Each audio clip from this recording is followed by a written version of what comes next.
Oh boy, what an intro. I got sucked in. I was caught off guard, enjoying that so much. Great work, Clint. Welcome to Stream of Blood. It's normally Tuesday. Now it's Wednesday. Normally slotted for Taste of Blood. This is the day that Jared and crew leave open for playing new games, old games, anything that they want to see on this channel. And tonight, they have handed over the reins to me. I'm Andrew Orvedahl.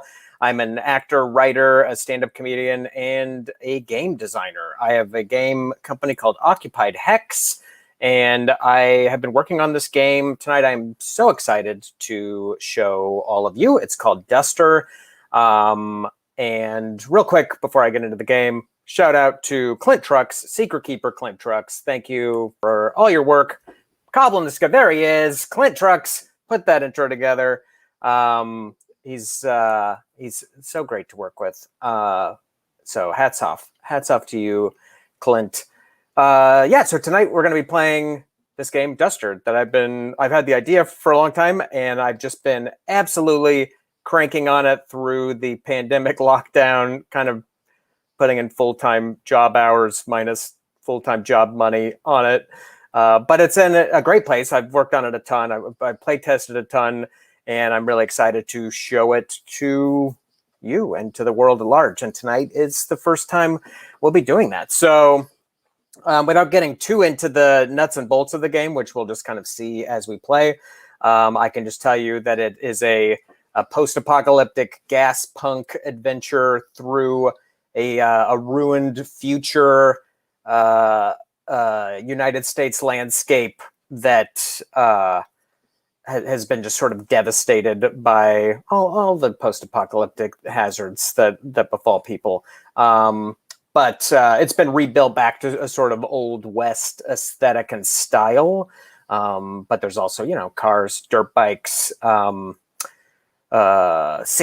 shootouts, all that good stuff, and some other fun surprises as well. So let me introduce our amazing cast tonight. All three of these people have played the game before, so which gives us a bit of an advantage. I don't have to explain a totally new game to them. But our very first guest tonight, they are the Dungeon Master on the Better Than Heroes stream. They're my co-host on The Dungeon, which is our weekly chat show where we chat with gamekeepers about running games. Please welcome Harlan Kelly. Hi, hello, it's me. I'm here. Hello, Harlan. Thank you so much for doing the show. Happy to do it. Can't wait to touch something that is probably dangerous with my bare hands, as I'm known to do on stream. So, which Harlan did on our last game several times consecutively, which I love. Just real quick, tell us who you're bringing to play, just in a sentence or two. Absolutely, I'm playing Koala, big fella.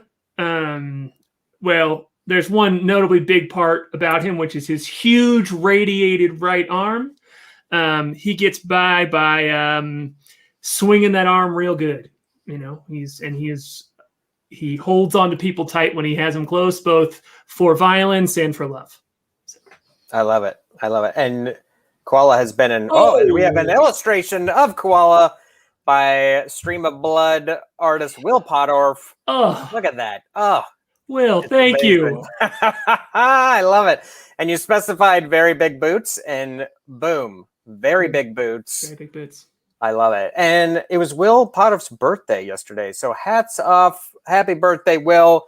I had so wanted to do the stream on your birthday, but I was cursed with bad luck driving to California. But happy birthday, Will.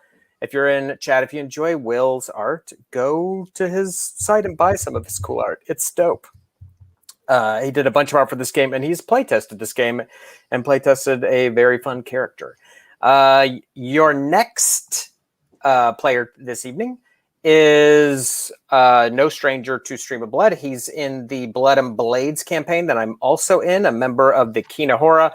He himself is an amazing illustrator. He's the illustrator for Better Than Heroes and a fantastic role player and hilarious comedian. I could go on and on gushing about him, but please welcome Jordan Dahl. Woo. Jordan Dahl, thank you so much. I think you're muted, as tradition dictates, as you are jumping. Damn it, I had a great one, too. I said, howdy, varmints. Oh, and you did the 6 guns. Perfect. Well, you still got to say it. Nice. Still got it. The second read was better. Yeah. Less swearing. Yeah. Tell us which character you brought, just in a sentence or two. We'll get more into them in a second. I'm playing a character who's kind of tall, dark, and scary. Tall, dark, and scaly, even. He's kind of he's a very a tall man in a black hat with a strange scar running down the side of his face, the right side, and a twisted yellow eye, and he's missing that same arm on that right side. This fella goes by the name of Jacob Skins. Perfect. I love it. And last but not least, we had a very last-minute substitution. Instead of having our friend Aaron Urist, who is a fantastic role player, we made a parallel move substitution and got another fantastic role player. My friend, he's also a game designer and a great role player. Please welcome Dylan Von Wald. Hey, everybody. Happy to be here. Thank you for having me. Yeah, thank you for doing this. Real quick, tell us just a little bit about the character you brought. Yeah, well, I'm playing Yellow Dirt, and he's a witch-like, and he sees a lot of visions and communes with the devil a lot of the time. So that's how that goes. Perfect. Which devil is that, fella? Oh, the best one, the black goat. Perfect. I love it. So just to give everyone watching a little bit of how they created their characters, they picked a specialty, which gives them like a starting talent and kind of sets up their character. But after that, there's like 41 different talents that they can choose to kind of build out the character, and they can choose how much they want to develop those individual talents as well. So they can customize their characters quite a bit. But so we have Yellow Dirt, who's a witch-like, which is like it sounds, kind of a witchy character. We have Jacob. What is your specialty? Jacob's specialty was kind of a homebrew. We kind of mixed up survivalist and Stitch so that I could play some strange things. We decided that Jacob has some very, very weird secrets regarding the lore of Duster, and hopefully we'll get into it. But I don't know. Part of the fun is how much it's a secret. Perfect. And how about you, Koala? What specialty are you? Well, I am a brawler. I'm good at punching things, so I'm from that, I've got the pugilist talent. Also got the grappler talent and the survivalist talent because I'm making it out in this world with me and my big arm. Nice. So don't get close to Koala in a fight. I love it. One last order of housekeeping before we pull anchor and get playing. Can I get your pronouns as players and your pronouns as characters? Yeah, absolutely. I'm Harlan Kelly. My pronouns in real life are they, them, and Koala's pronouns are he, him. Awesome. He, him all the way down. Right. He, him for Dylan, and he, him for Yellow Dirt. Perfect. Thank you very much. And yeah, with all that out of the way, we can go ahead and get started. I keep wanting to talk about the nuts and bolts of the game, but we'll just start playing. Don't you dare! And I'm not in chat because with the game still in this playtest mode, I don't want to distract myself. It's if people really have questions, they can get passed on. I'm happy to explain stuff, or I can chat about it afterward. And I was thumbing through all of the Discord. talents today, and you can do some incredible builds, and it's cool that you can switch them out too. Yeah, it's super customizable, and it's hopefully super easy. It's almost like feat based. It's almost like D&D feats that you can kind of level up. It's really cool.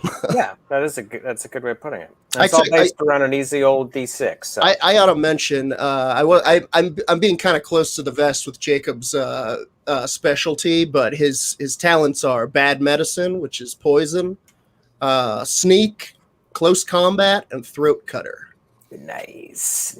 So yeah, good at sneaking, good that'll at some tell you a little bit assassinating, about some him. poisoning, all that.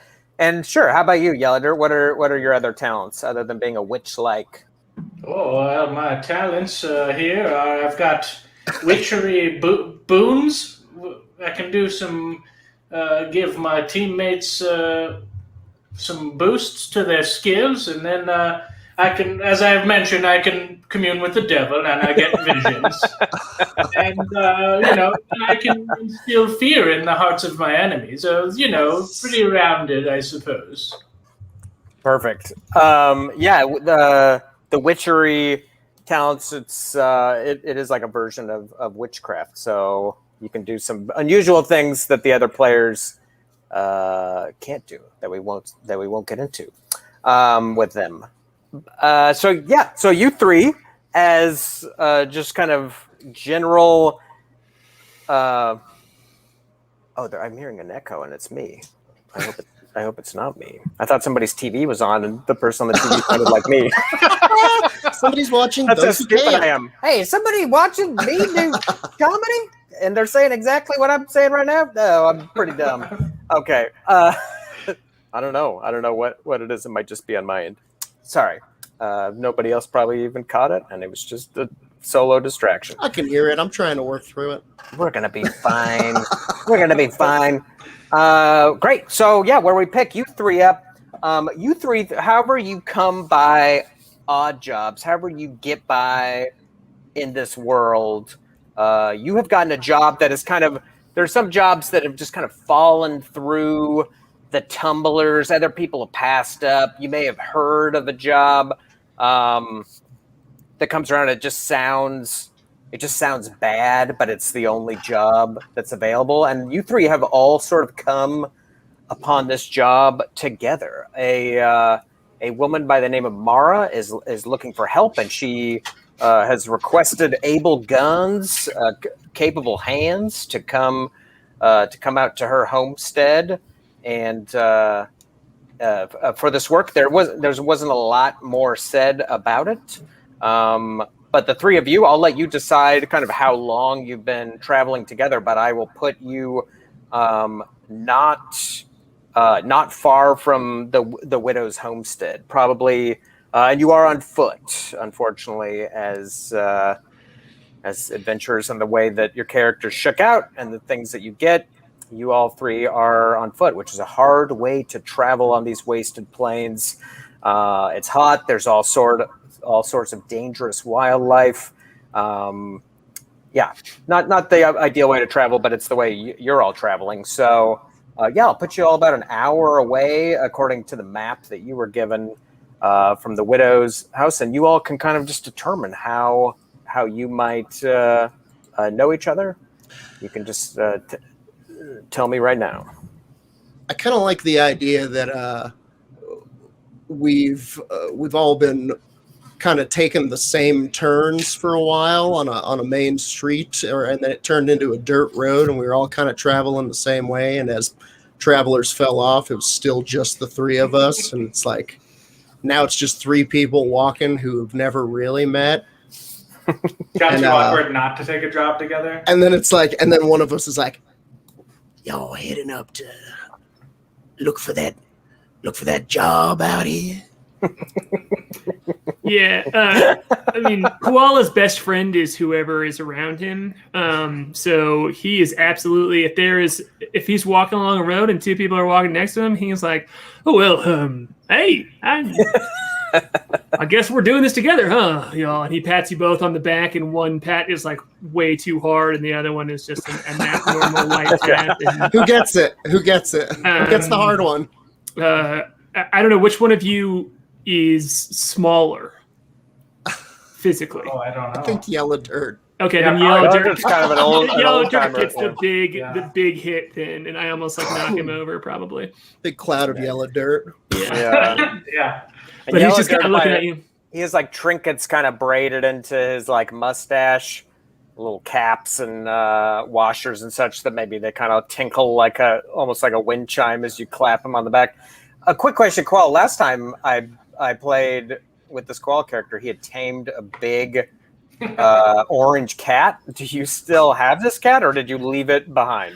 I mean, I'm nobody's cat owner. You know, cats live in the wild, and You can't own cats. You can't own cat. I mean, if you try and hold nature in your hand, it just slips away. So I learned that from all the red cats I've tried to grapple in my time out in the wilderness, and tried to hold down and get to love me instead of fighting me, and they don't want to do that. So I've learned that you just got to let them go. But yeah, I'm a friend to animals wherever I go.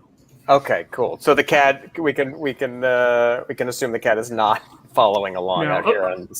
A friend I've left in previous life. Smart move, because I was going to make that cat absolutely ruin your adventure tonight. You still can if you want to. I'm not against it. No, Okay. I'm fine with it. I love it. Cool. So y'all three have been walking for quite some time, and however it may have come, this job has fallen to you.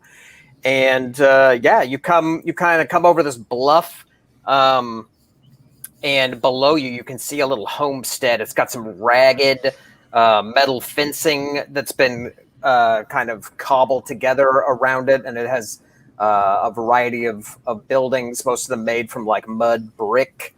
But you can see this little homestead here. You can see there's a little smudge of smoke coming out of the chimney, and you can smell little wood smoke on the air here.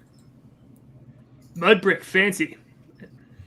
Oh, you don't see that very often. Must be a mud brickist who lives here. Well, by the looks of it, yeah. I mean, I could ask the devil, but I think we know the answer. Are y'all? Are we good to keep going? Or should we see if these folks need any help with anything? Maybe we can get some water, or I don't know, maybe a tiny bit of food. If we could help them out with something, or we can just go on. Oh, this is the homestead where the job posting that you. Yeah. Okay. Oh, okay. I thought that was an hour out. So Okay. No, I just kind of had you walking out. It didn't seem like you all wanted to needed to do anything prep wise. Are you sure you don't want us to RP just like walking for an hour to show off your new game? I have some random roll tables I would be more than happy to roll on to make that horrible, but no. I want to it's a one shot, baby. It's All right. It's Taste of Blood Tuesday, or Wednesday. It's Waste of Blood Wednesday. Waste of blood. Cool. Yeah. Then I'm down to. I'll look at these folks and be like, "You wanna? Who's going? Who's out of the three of us? Who do you think's the nicest one?" I'll go up there. I can talk to him. I mean, we all have to go eventually. Yeah. Yeah. You're the face. He says, gesturing, and you have all this stuff in your face. Yeah. What the hell is that He's this supposed to mean? I don't know if we have the art for him, but he's like this old coot, and he just has this like messy little mustache. Yeah, at the mention of face, Jacob Skins kind of scratches his weird lizardy side. Oh boy. There's boy. yellow dirt. He's got Yeah. trinkets in his mustache. I love it. Kind of looks like Henry Zabrowski. Andrew, they just put your picture up on there. They didn't put the. There it is. Hey, all right. Harlan. I don't know if this is the spirit of Koala, but you're on fire. I love it. Yeah, and I'll put the time Welcome of to day. this side, Harlan. Yeah, this is what happens when I Now have to we do get to derail. NPCs, yeah. Andrew. If I start putting bottle caps and mouse skulls in my braided mustache, it's come over. It's time for a mustache intervention. I'll put the time about high noon. It's about high noon. The sun's just sort of hammering down overhead as you're looking down at this kind of ragged little homestead here. Go on up there. I'll head up there. Yeah. Talk to him, old fella. Yellow Dirt will head over there and knock Cool. on the door. Yeah, there's I had said there's a sort of ramshackle metal fencing around the outside, and it does appear that there's kind of a main gate that seems locked, but you can kind of bang on that if you like. Oh, I'll bang on it. Yeah. Cool. Hey, who's in there? After a moment from inside, you hear the very telltale metallic ratchet of a repeater rifle kind of chambering around, and you hear a voice like, I don't want no company. I ain't got nothing to swap. Well, I guess we should go then. You don't got any work? We came all the way up here. Put that gun away, son. There's a law. What did you say? Put that gun away, son. Yeah, sorry. Was it perfect? No. I like. There's a long moment of quiet, and then your voice is like, I ain't no boy. You hear about the job? Why else would I be out here? Sport? There's a clank of a lock bar being lifted, and a screech as the metal gate is opened, and there's a woman on the other side who redefines leathery. Her face is just, it has these deep wrinkles and cracks. It's just a topographical map of a river basin, and she's got these deep set eyes just kind of glittering and looking at you. She has a very old and beat to shit repeater rifle in her hands, and she's kind of peering at you. Are you, Koala and Jacob, are you with Yellow Dirt, or are you back a ways? I was gonna honestly, as I think, as soon as I heard somebody ratcheting a bullet into something, I think Jacob would have kind of slipped away, maybe behind the house. And Koala has the opposite reaction. When he hears guns, he moves toward them because his only move is punching. And Yeah, close that distance. So we'll say that Koala is sort of specifically I'm trying to get behind. Cool. Why don't you give me a coordination roll? That's one of the skills that players can use. They roll a d6, and the quality of that action. So I have no plus, but I have my coordination is selected. So you're keen. You're keen in it. That means you roll it twice, and you take the better result. It's like advantage in other games. It's super light on stats. It's a 5. A 5. Great. That's a success. So you're able to make your way toward the back of this homestead. I think as you guys start talking, all of a sudden, Jacob's skins is gone. And there is a fence around it, but you can get around to the back side of the fence quietly behind it. And she's this woman's kind of just peering at you, yellow dirt and Koala. She's like, You two here for the job? I don't think anybody's ever going to show up. Yeah, we're here for the job. Well, come in then. Don't just stand out there baking all day. All right. And Don't gotta tell me twice. Usher you in and pull the gate closed and lock it. And when they get inside, somebody's already in there. Ooh, nice. It's me. I'm smoking indoors. Wow, this really is the post-apocalypse. Smoking indoors. Holy crap! Just edging out wherever I can. Can I be edgy in here? Just a fun little note about this game design. The original universal currency in this game was like smokes, like cigarettes. Whoa, and that rules! It turned out it just seemed kind of stupid that there was this like incredible tobacco operation going on after the apocalypse. So that went away. But way back in the original incarnation, everyone would just have like fistfuls of cigarettes that they're like handing over to buy a gun or something. It was bad. That was but hey, that's why you keep working on it. Just canonically, Koala collects cigarettes now as like old coins. You know, like the way some people collect old coins. Doesn't smoke. Just like he's like, this one's got a red wrapper, and this one is this one's got some like dirt in it that I think makes a cool pattern. Honestly, it might not be money, but I think you could probably still. It's probably still pretty pricey. Yeah, people smoke. They'll smoke all wonder of things, whatever they can. So it's like a flavor thing. You want to smoke, you could be smoking, no problem. But yeah, you could. So you want to be inside already, smoking, kind of just in her dwelling. Yeah, what she sees you, she's kind of like taken aback and almost drops her rifle, and she's like, "I assume you're with these boys." Ain't no reason to get excited. Hear about the work. That's all. Nothing more. Well, I don't take kindly to sneaks. You could just come to the gate like your friends. I'll let him do his thing. All right, fair enough. Hey, you did point a gun at us. That's probably why you went around. You go pointing guns at people. Other folks gonna find a way around them. Or through them. Nice. I like him. I you got a big crazy arm, and I think that's cool.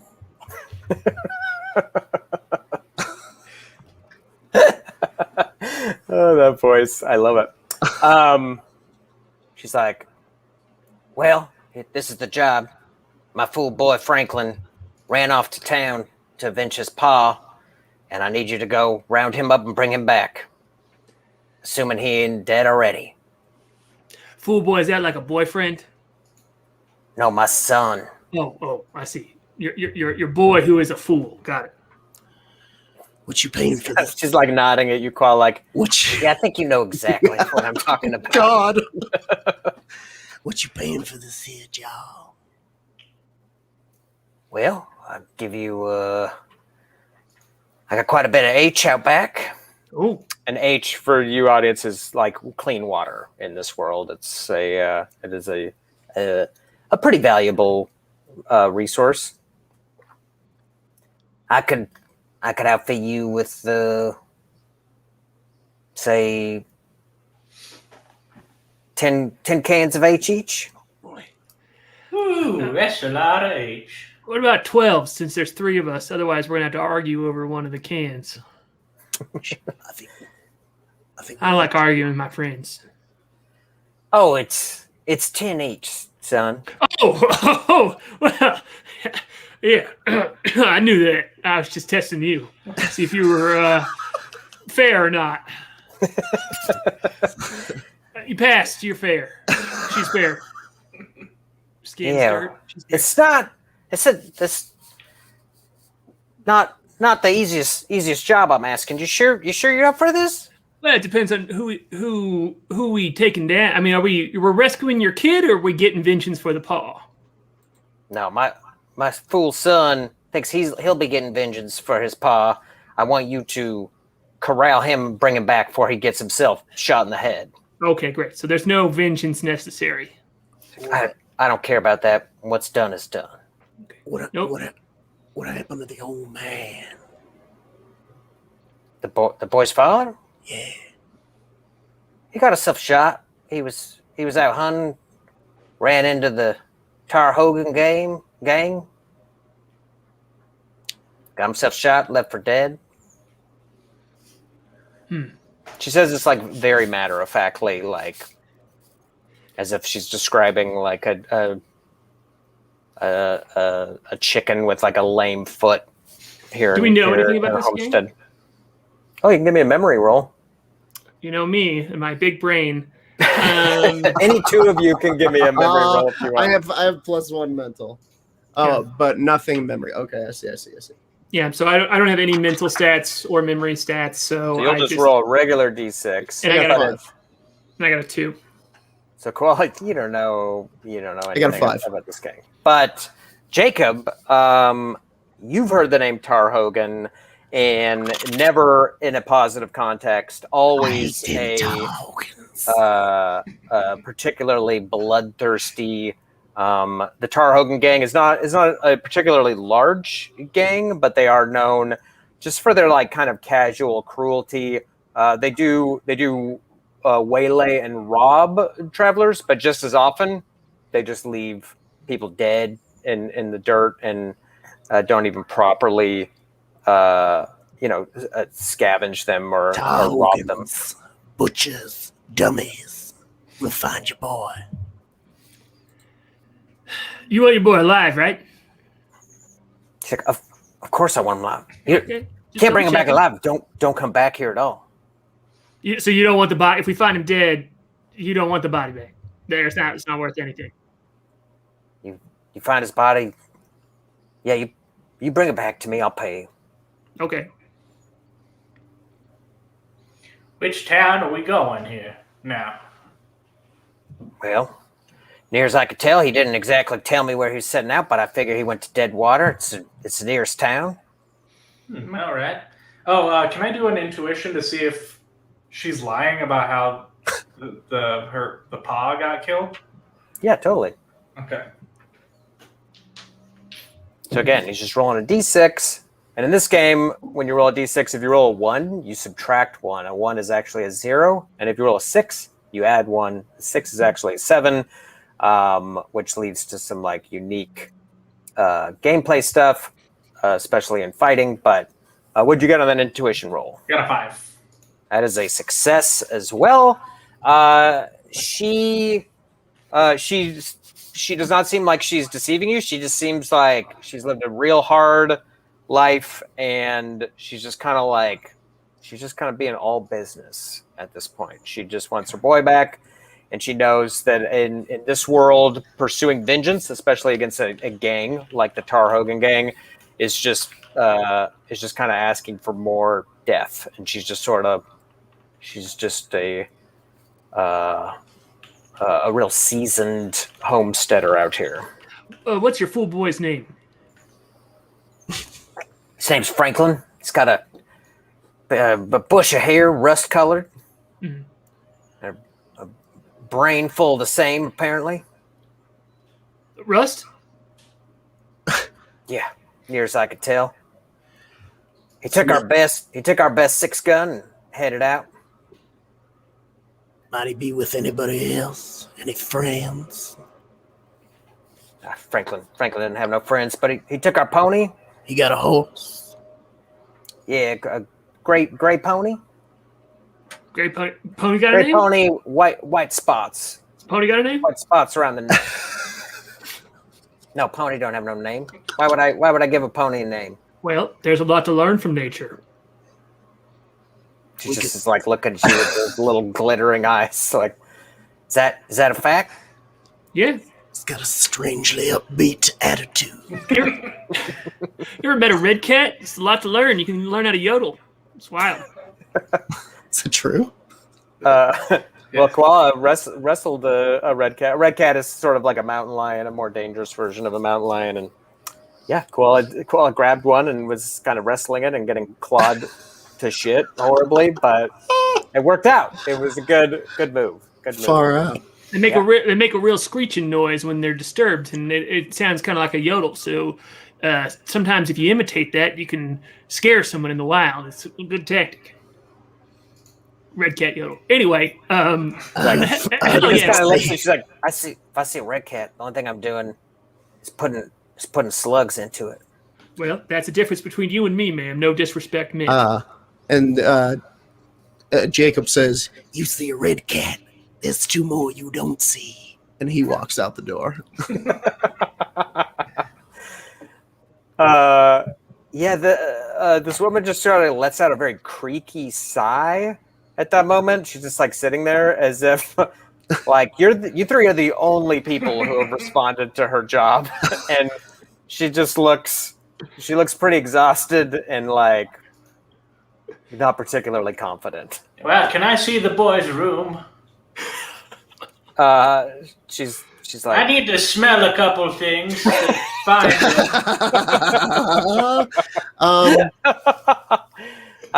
she's kind of like motions. You're just kind of in this like large open room. There's like a little squat iron wood burning stove, and she kind of just points to the corner of the room, and there's like a cot over there with some blankets kind of jumbled in it, and she's like, yeah, that's where Frank sleeps over there.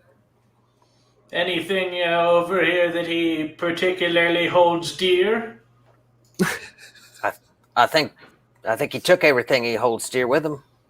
And she kind of Okay. gestures at like there's like, this is a very crude functional homestead, and there's like, it's just sort of like the bare necessities. And she's like, what exactly were you looking for in particular?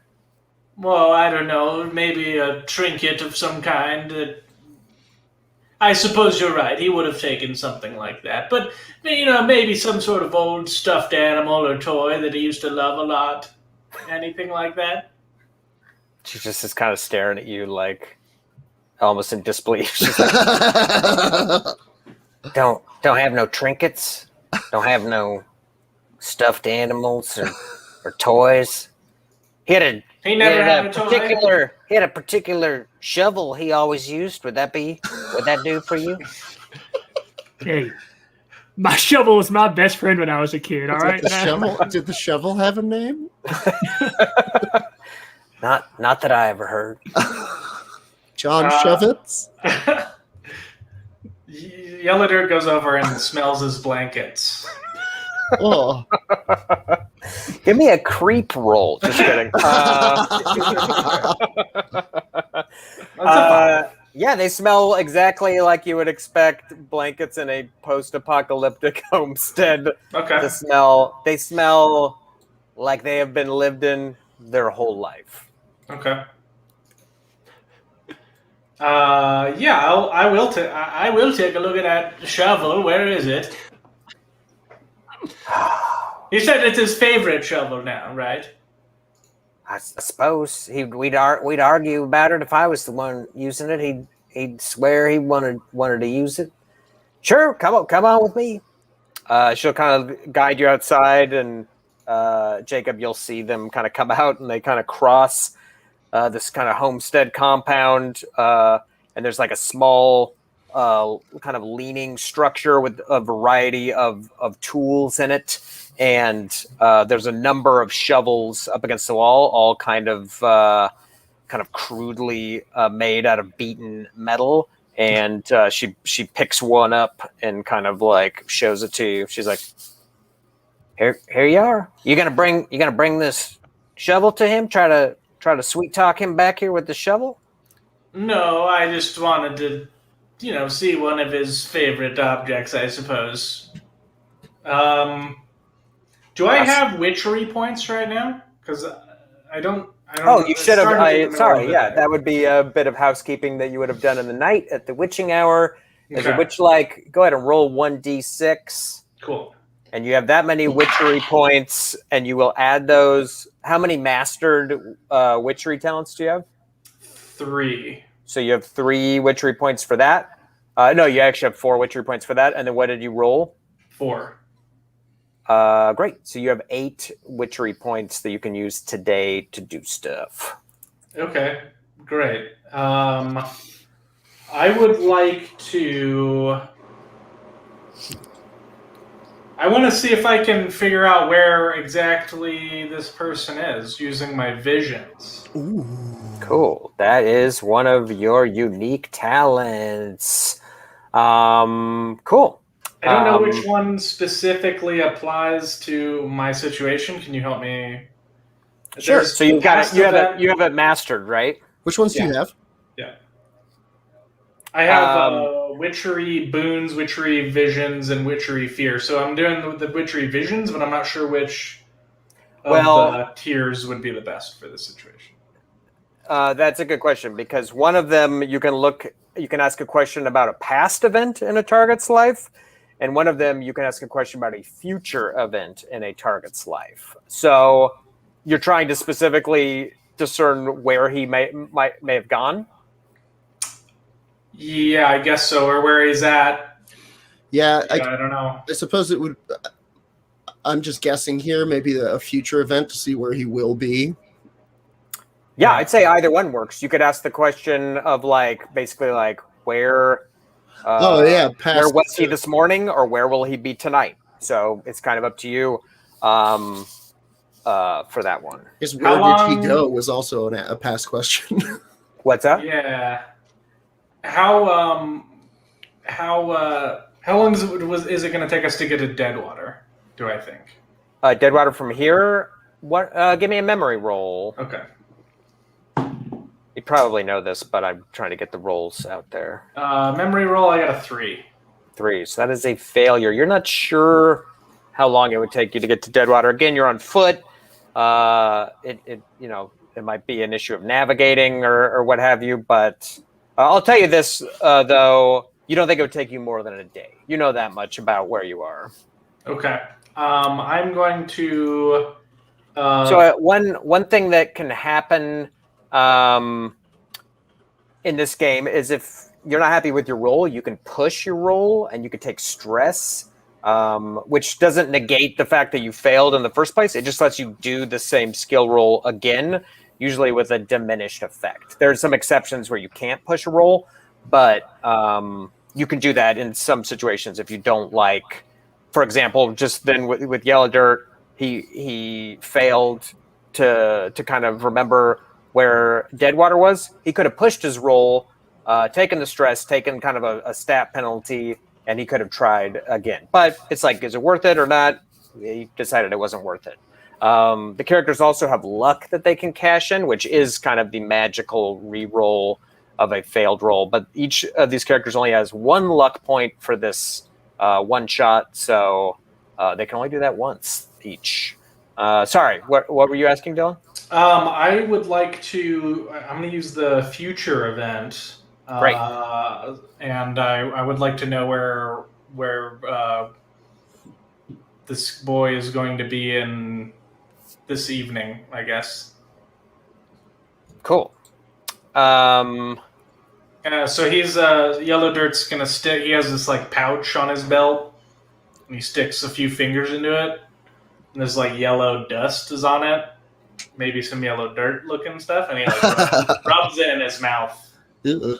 and then he like starts. He like his eyes like kind of roll back in his head. I love it. So gross. Great. So what happens when you make this?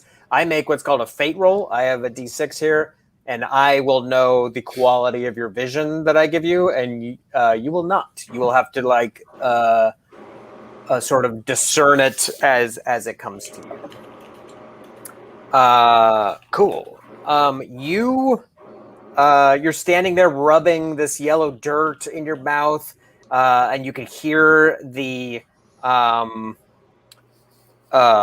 there's like a chicken coop nearby of like squawking kind of like very rough looking chickens with only a few feathers on them, and they're kind of squawking and fighting and squabbling. And in your vision, you just see multiple kind of chickens like coming right at you, like, and almost like pecking at your face. Yeah, in my actual physical self, I'll like recoil and stuff as well. Nice. It looks like we had some questions in chat. I just want one of the skills scent tracking. There is not, but that is cool. You can track. Cool. You can track people, but there is not a specific scent tracking. But I like that. Maybe I should. I can track things. Can I flavor my tracking as you can sniff it? Sniffing it out. All right, thank you. Get into those blankets. That's just how yellow dirt tracks people, okay? And someone asked for the die rolls. Is higher better? Is there a level which you fail to succeed? There is. 0 to 3 is a failure, and 5 to 7 is a success. Again, because you add and subtract. When you roll a 6 or a 0, and a 4 is when I make a fate roll, and that's when the dice sort of determine if it's a positive or negative to kind of add another level of randomness in there. So yeah, that was your vision. You just saw these sort of like chickens as you were hearing chickens nearby. Okay. I would like to do a memory roll, I guess. Well, first I'm going to go, chickens! I'll tell you this, as someone, as a witch-like who experiences visions, it's not the most quality vision you can remember having. It's a bummer. I've been to Deadwater before. Do I know any place that is abundant with chickens? Oh, you can give me a memory roll. Because animals like that would be pretty rare in this world, right? It's like a post-apocalyptic, like there's not a lot chicken is like very valuable, yeah. Because it can lay eggs and is also meat and is relatively low maintenance. Like a goat. Goats and chickens are the two kind of common forms of livestock you might. You shouldn't eat goats. That's not. I got a 6, which I'm very on the dice, so that I believe that is a 7. Yeah. Which I'm very excited about, and yes. Great. So yeah, you have been to Deadwater, and Koala has a soft spot for animals. Always looking out for animals. You tamed that big old orange cat. So yeah, if there are chickens in a place, I could definitely see Koala maybe pausing to talk to them or just to look at them. And you remember... I just want to see what they know. You remember being in Deadwater, and there was a saloon there called the Badger's Hole, and you remember there was like an outlying building next to it with like the biggest chicken coop you'd ever seen. And just a bunch of chickens squawking. And that sticks out to you with that kind of outstanding, successful memory roll. Cool. Fellas, I know where we're going, and I say is I put my big hand out and point, and then I just walk straight out the door. Later, ma'am. We'll be back with your son, dead or alive. The woman's just kind of like leaning on one of the shovels. She just took in this whole thing, yellow dirt, like rubbing this like yellow dirt in his mouth, and like chickens. And then was like just off that one word, like eyes big in realization, and just so confident that he's going. and she's just kind of like shaking her head, like she doesn't expect to ever see you three again. Don't worry, ma'am. It's just the devil. I say. I see her look worried.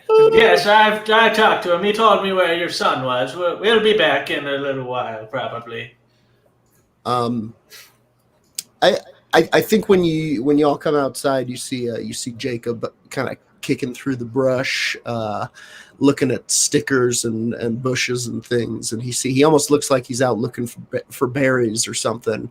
And I would like to see if I can find anything that might be useful to my trade in the surrounding hills, to see if there's anything I can make poison out of. Oh, yeah. Well, hey, let me roll for that. These fate rolls come in handy to see what you might find. You don't find anything. There doesn't seem to be any poisonous plants, and you don't find any critters that have venom either. Okay, in that case, I have 3 throwing knives. I would like to apply my dose of diamond bite to one of them. Ooh, nice. And for those of you watching, there are generally 2 classifications for poison in this world. There's Toad's Back, which is slow acting and kind of sneaks up on people. And there's Diamond Bite, which is incredibly fast acting, very lethal, and usually means that the recipient has to chop off the afflicted body part within 30 seconds. So pretty dangerous poison. Handle that knife with care. And your character's missing an arm, right? Yeah, the right arm is gone. Okay, cool. It's like a stump, I believe, right? And it's sort of like he's kind of scaly. He's got this jacket on that's made out of what looks like kind of black alligator skin and this big black hat. And he kind of looks like, I imagine him kind of looking like... Oh, you play bass? It's a duster, if you will. Bass players, welcome. Duster, bass players, welcome. I imagine he kind of looks like Jack Palance, but half of his face is like a lizard, and his right arm is missing, and the coat's pinned up. Nice. I like it. Sweet. All right. Cool. So yeah, you had well, I won't make you roll for it. Having passed through Deadwater, you know that it's in a southerly direction, about 4 or 5 hours away. Southerly direction, 4 or 5 hours away. Let's go, boys. What was his son's name again? Franklin. He's got a gray pony with white spots. Pony doesn't have a name, which is unfortunate. We're going to see what we can do about that when we meet him. Don't want to name him yet, so meet him first. But we could start coming up with names now, so we're ready when we meet the horse. Thunderhoof. That's my vote. Thunderhoof. I'm sticking to it. All right. Well, let's meet him first. He might. Feels a little. Might not seem like a Thunderhoof. Feels a little first guess, if you know what I mean. Well, I don't think I've changed my mind, but okay.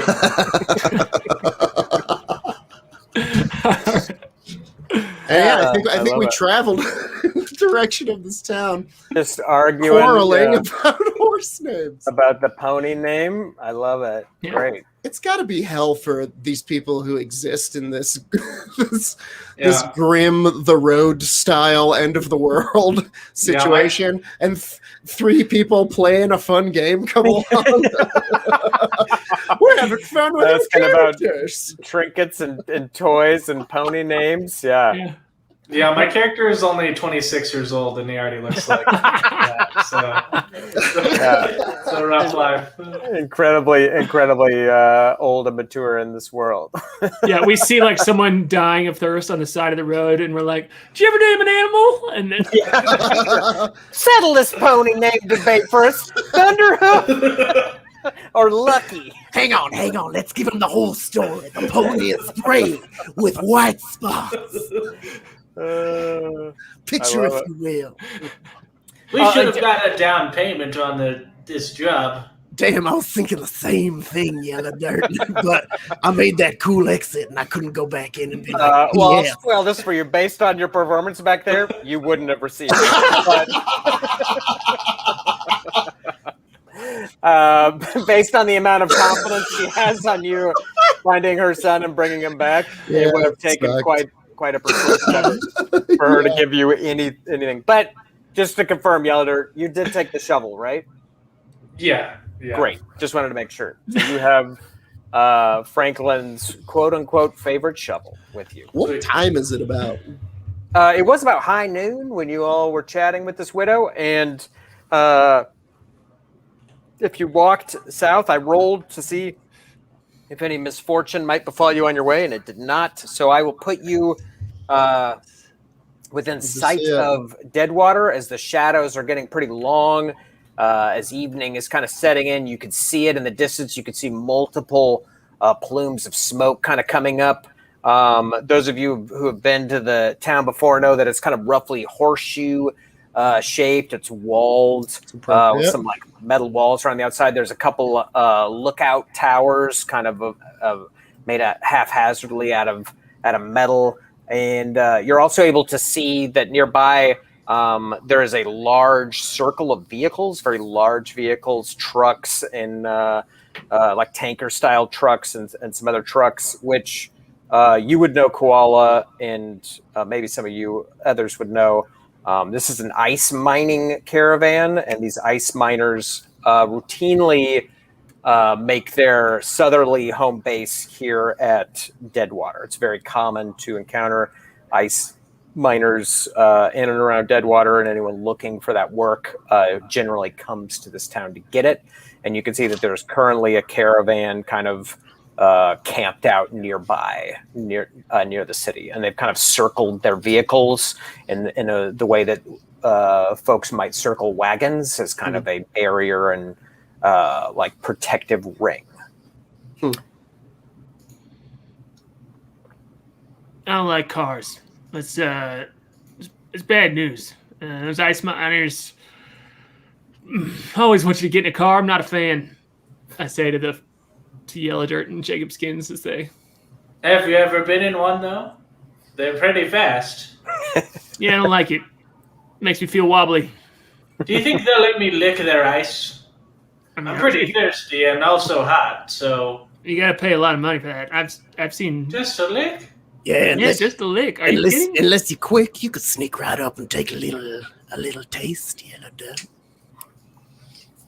I'm gonna go see if they'll give me just a little, handful. Oh boy! I'm gonna follow Yellow Dirt, but I don't want to be seen as such. I would like to kind of show up on the other side of the crowd. I'm gonna eavesdrop. Cool. So you're approaching the caravan of ice mining vehicles, Yellow Dirt? Yeah. Cool. It's very hot. Yes, right? it is very hot out. And Jacob, you can go ahead and give me a coordination roll. Cool. For how sneakily. 3. So you do have the sneak talent, but it is not quite dark yet. So you're kind of like being sneaky, like just before dusk, we'll say. Yeah, and I don't think I was sneaky enough to make it work. I think that's a 3, unless there's something that would give me. No, it is. If you rolled a 3, that is a 3. Okay. And unfortunately for you, I rolled for the fella who's on lookout, who's kind of perched up on top of one of those tankers as you're skulking around back. And you just hear the cold click of a 6-gun hammer coming back, and he's like, "What are you doing sneaking around down there?" I'm trying to lick your ice. And you look up. I think. Are you with Jacob? Oh, gun clicks. I'm up there. Okay. You can see he's kind of has the a lot of ice miners when they're down south. They kind of just wear this like one piece, like blue kind of. What am I thinking? It's not a jumpsuit, but kind of like an old timey jumpsuit, like almost like old timey pajamas, but made out of coveralls, like kind of like out of a rough woven material. And I think is clearly he's got a big bushy ice miner's beard, and he's got this kind of 6-gun that he's just kind of casually angling down at you as you've tried to kind of sneak around this caravan. He puts his one hand up, and he turns very slowly towards the guy, and he says, "Whoa there, fellow! We're just looking for a kid and maybe a place to drain the lizard. There's no need for guns like that." Well, ain't got no kids here in camp, and this ain't no place to piss. Why don't you go into town? Well, all right then. That sounds like a good idea. You seen a tall boy, bush hair, rust brain, rust hair, red-haired boy Rusty with color. a gray horse pony? He's a, I say all of that in like Koala spouts that all out. the horse's name is Mr. T. That's might be not what fun we to- said, Don. We all list off our names. Yeah. No, can't say I've seen anybody like that. What's going on with why y'all circled up like there's some kind of danger? He kind of looks at you like this is how they are always kind of camped out. He's like, this is how we always circle up. It's funny. A friend of mine used to tell us to arrange the carriages much in this way. His name was Vandalier. You ever met somebody by that name? He's looking at you real curiously now, Jacob. Like he's kind of like leaning forward, where he's kind of sitting, feet dangling off his tanker, and he's like, "Vandalier, you're friends with Vandalier?" That's right. Well, that You know I him? suppose I'm a bit. Hell yeah, I know Captain Vandalier. That's incredible. Well, we might as well be brothers. Is that a fact? That's a fact. He looks like positively stunned. You sneaking around here because you wanted to see Captain Vandalier? I do. Hell, I'll take you to him right now if you want. No. I haven't seen him in years. Is it Franklin Vandalier? Is his name Franklin Vandalier? No, his name's not Franklin. No. His name's not Franklin Vandalier. That would have been great. That would have been two birds, you know?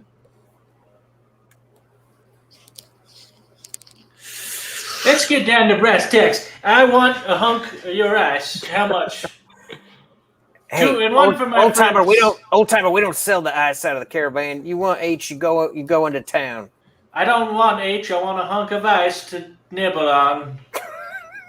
Oh, we don't sell the ice out of the caravan. You have to go into town. I'll give you one bolt, 3 fist-sized chunks of ice. That's all I'm asking for. Bolts are the common currency in this world. Those are what I replace cigarettes with. And they are what they sound like, bolts, washers, nuts, general metal fasteners, which have some functional use in this world. That's sort of what he's offering. Basically, Yellow Dirt is offering nothing for a lot.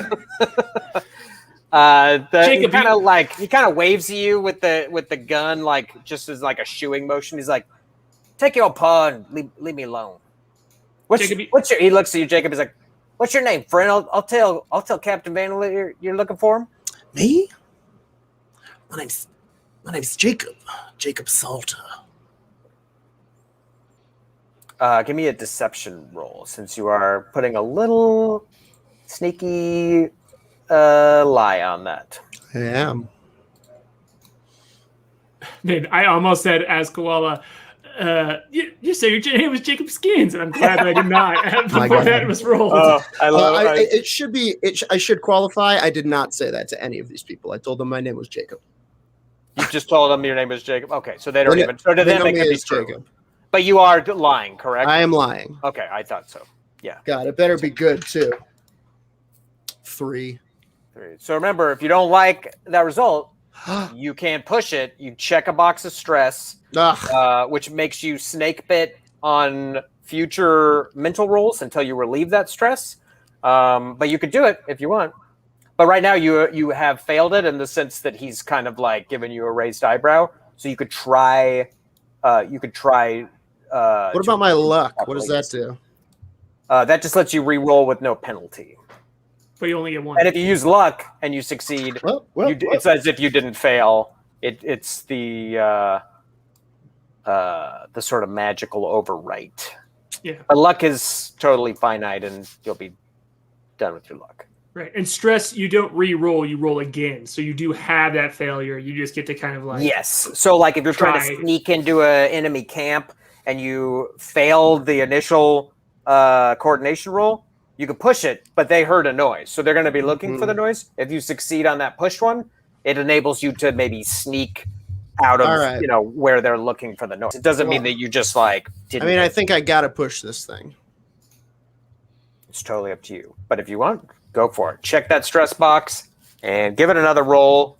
Come on. That's a 5. Thank God. That's a success. So Ooh, great. Now you have one go. little blip of stress, which means on mental rolls, you're snake bit. That means you have disadvantage. You'll roll twice and you'll take the On worst all result. mental rolls? Yeah. Until you can relieve that stress. Bummer. How do I do that?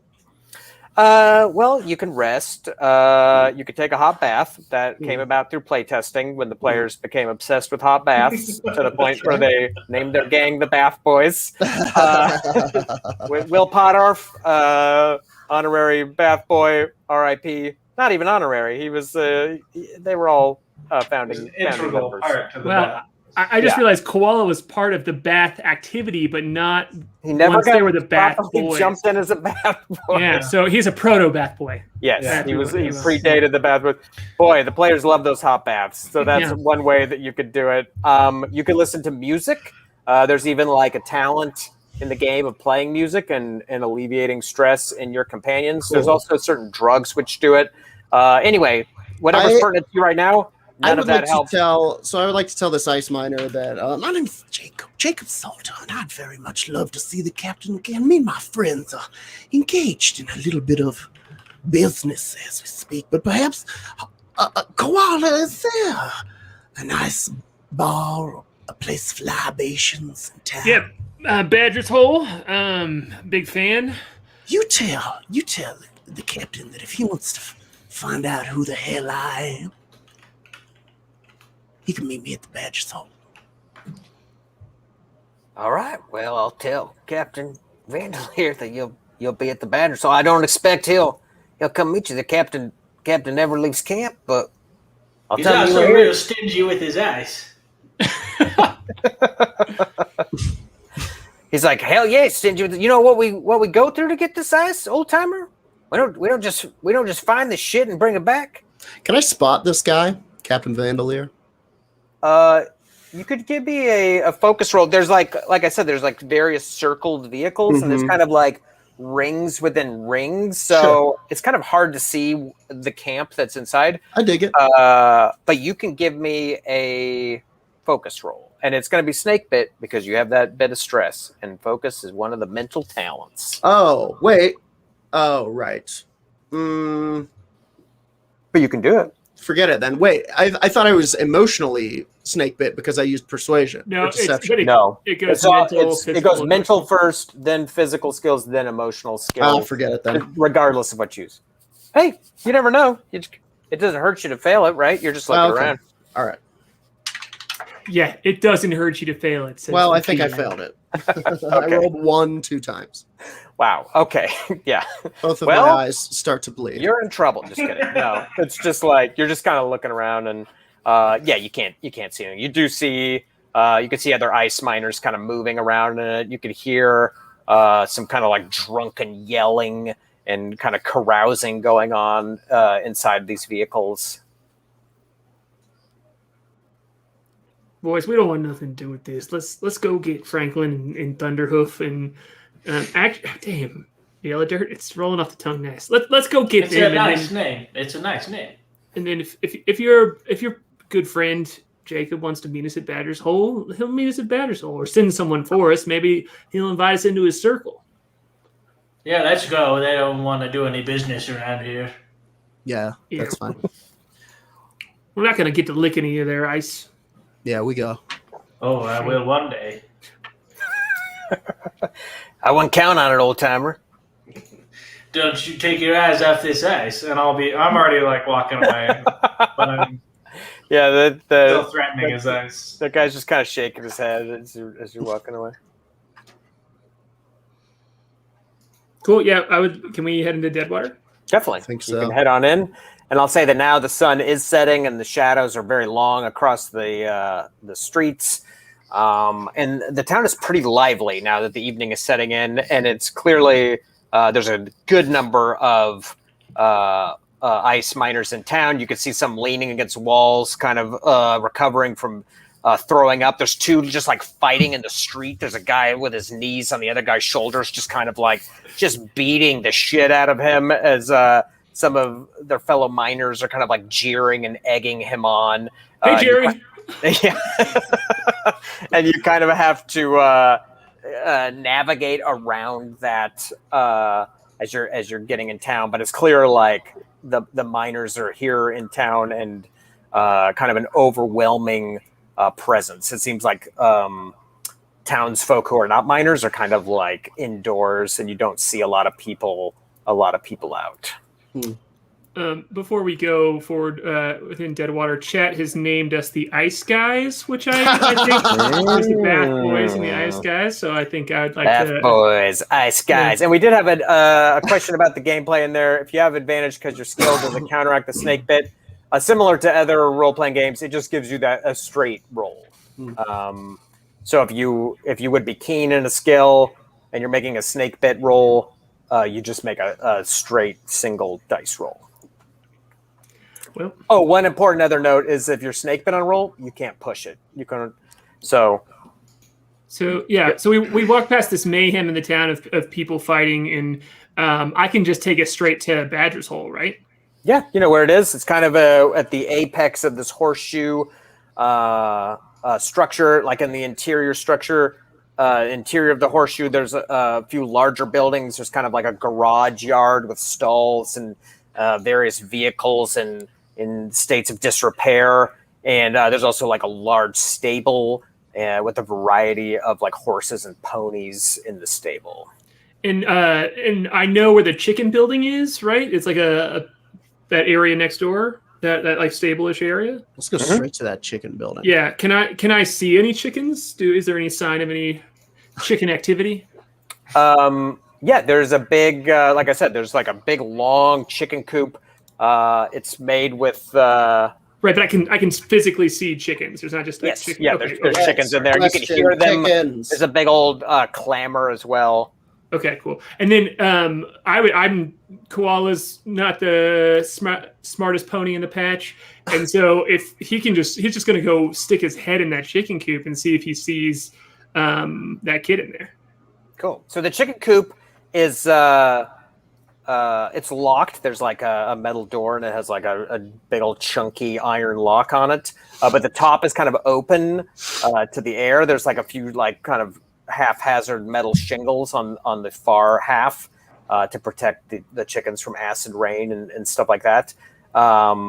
There's a good number of chickens in there, but without needing to roll from the outside of the coop, you can see that there's definitely a figure like huddled in the back of this coop. He's just kind of like a shadow. Franklin, we're here. Your mom sent us. And we're here to take you home. He jumps really badly, and you can kind of see this like pale face kind of like looking out of the darkness. Is it him? Is it the boy? And he's like, "What? My mom sent you?" Yes, your mom sent us to come get you. I found him, guys. What are you doing in the Well, you can go back. You tell my mom I'm not coming home. Are you staying here living with the chickens, huh, Jacob? Or Franklin? Yeah. He's like, I just living with the chickens? I'm just hiding out here till the sun went down. Oh, why would you? I brought your shovel, by the way. He looks at the shovel kind of curiously, and he's like, I mean, that is the best. That is the best shovel. Clearly, it's the best shovel. Yeah, well, you left it behind. It's not happy with you. And we're not giving it to you unless you come with us. Well, I don't need that shovel. I'm here till I can put a bullet in Tar Hogan for what he did to my pa. Well, your mom has other plans for you, son. So why don't you go collect Thunderhoof and let's get out of here. What the hell? What's Thunderhoof? Your pony, gray hair, white spots on it, Thunderhoof. We named it for you because every animal deserves a name. While this is happening, can I try to sneak up on this kid? Oh yeah, he's inside the coop. Are you trying to get into the coop? I legitimately want to look for a back way into the coop, and I want to sneak through all the chickens, and I want to sneak up on him and put a blade to his throat. That is a cool thing, but and I don't mean to just like quash it. But the coop only has one. There's two ways to get in the coop. There's having a key to that lock, or picking it and going through the gated door, or climbing over the fence and in. And he's in the back of the coop, kind of like in the shingled area. So, So you can no. do it. No, I'd say this. No, You can climb Andrew. up behind him and maybe like lower yourself under the shingles and get behind him. You can go ahead and give me a coordination roll for that. And I'm gonna make he's gonna kind of roll his perception. It's kind of this contested thing. Okay. 3. He got a 4. So you're as sneaky as can be expected, but for one thing, these chickens are going ape shit when you're climbing over Yeah. the wall. And so like as you're kind of like coming over, he kind of like looks up at almost the last minute and sees you, and he like fumbles inside of his vest, and he pulls out this revolver that he aims you, and he's like, "You get back! I'm not going. I'm gonna keep walking at him. He's kind of like crabbing backwards in like the chicken shit and like mud in this pen, aiming the gun, and he's like, "I'll shoot you! I swear I'll shoot you!" Do I think he will? Give me an intuition roll. See if this dice will do me better. Oh, and I'm snake bit, right? No. Nope, that's intuition is emotional. That's a 4. That's a 4. So in that's kind of an undecided roll, and then I make a fate roll, or I could decide in the moment. But he seems like so keyed up. It's hard to say, and the way that his like you can see his like you can see the glisten of sweat on this revolver from the way he's gripping it. You're almost worried that he could shoot you on accident.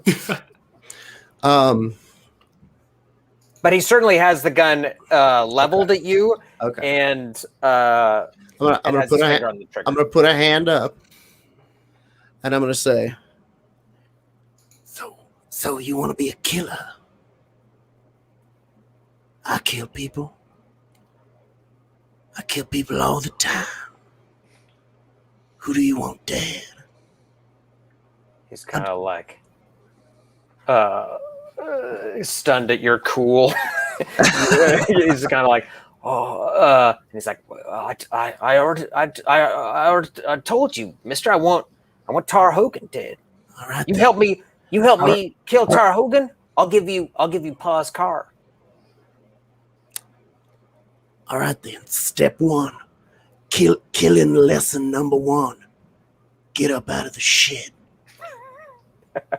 He kind of looks around and realizes that he's amidst chicken shit and feathers and the slops that they kind of bring out from the tavern, the little bits of like gristle of the chickens that used to live in this coop that they feed these chickens. And kind of to his like embarrassment, he kind of like sits up and shakily like gets to his feet.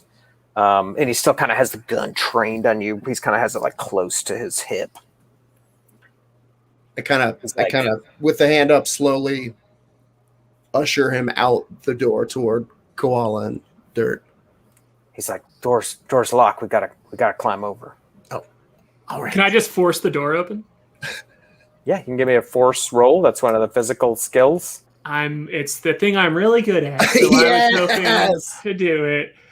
So I have the physical stat and the force stat check. So that means I get to roll 2 d6s and take the better one.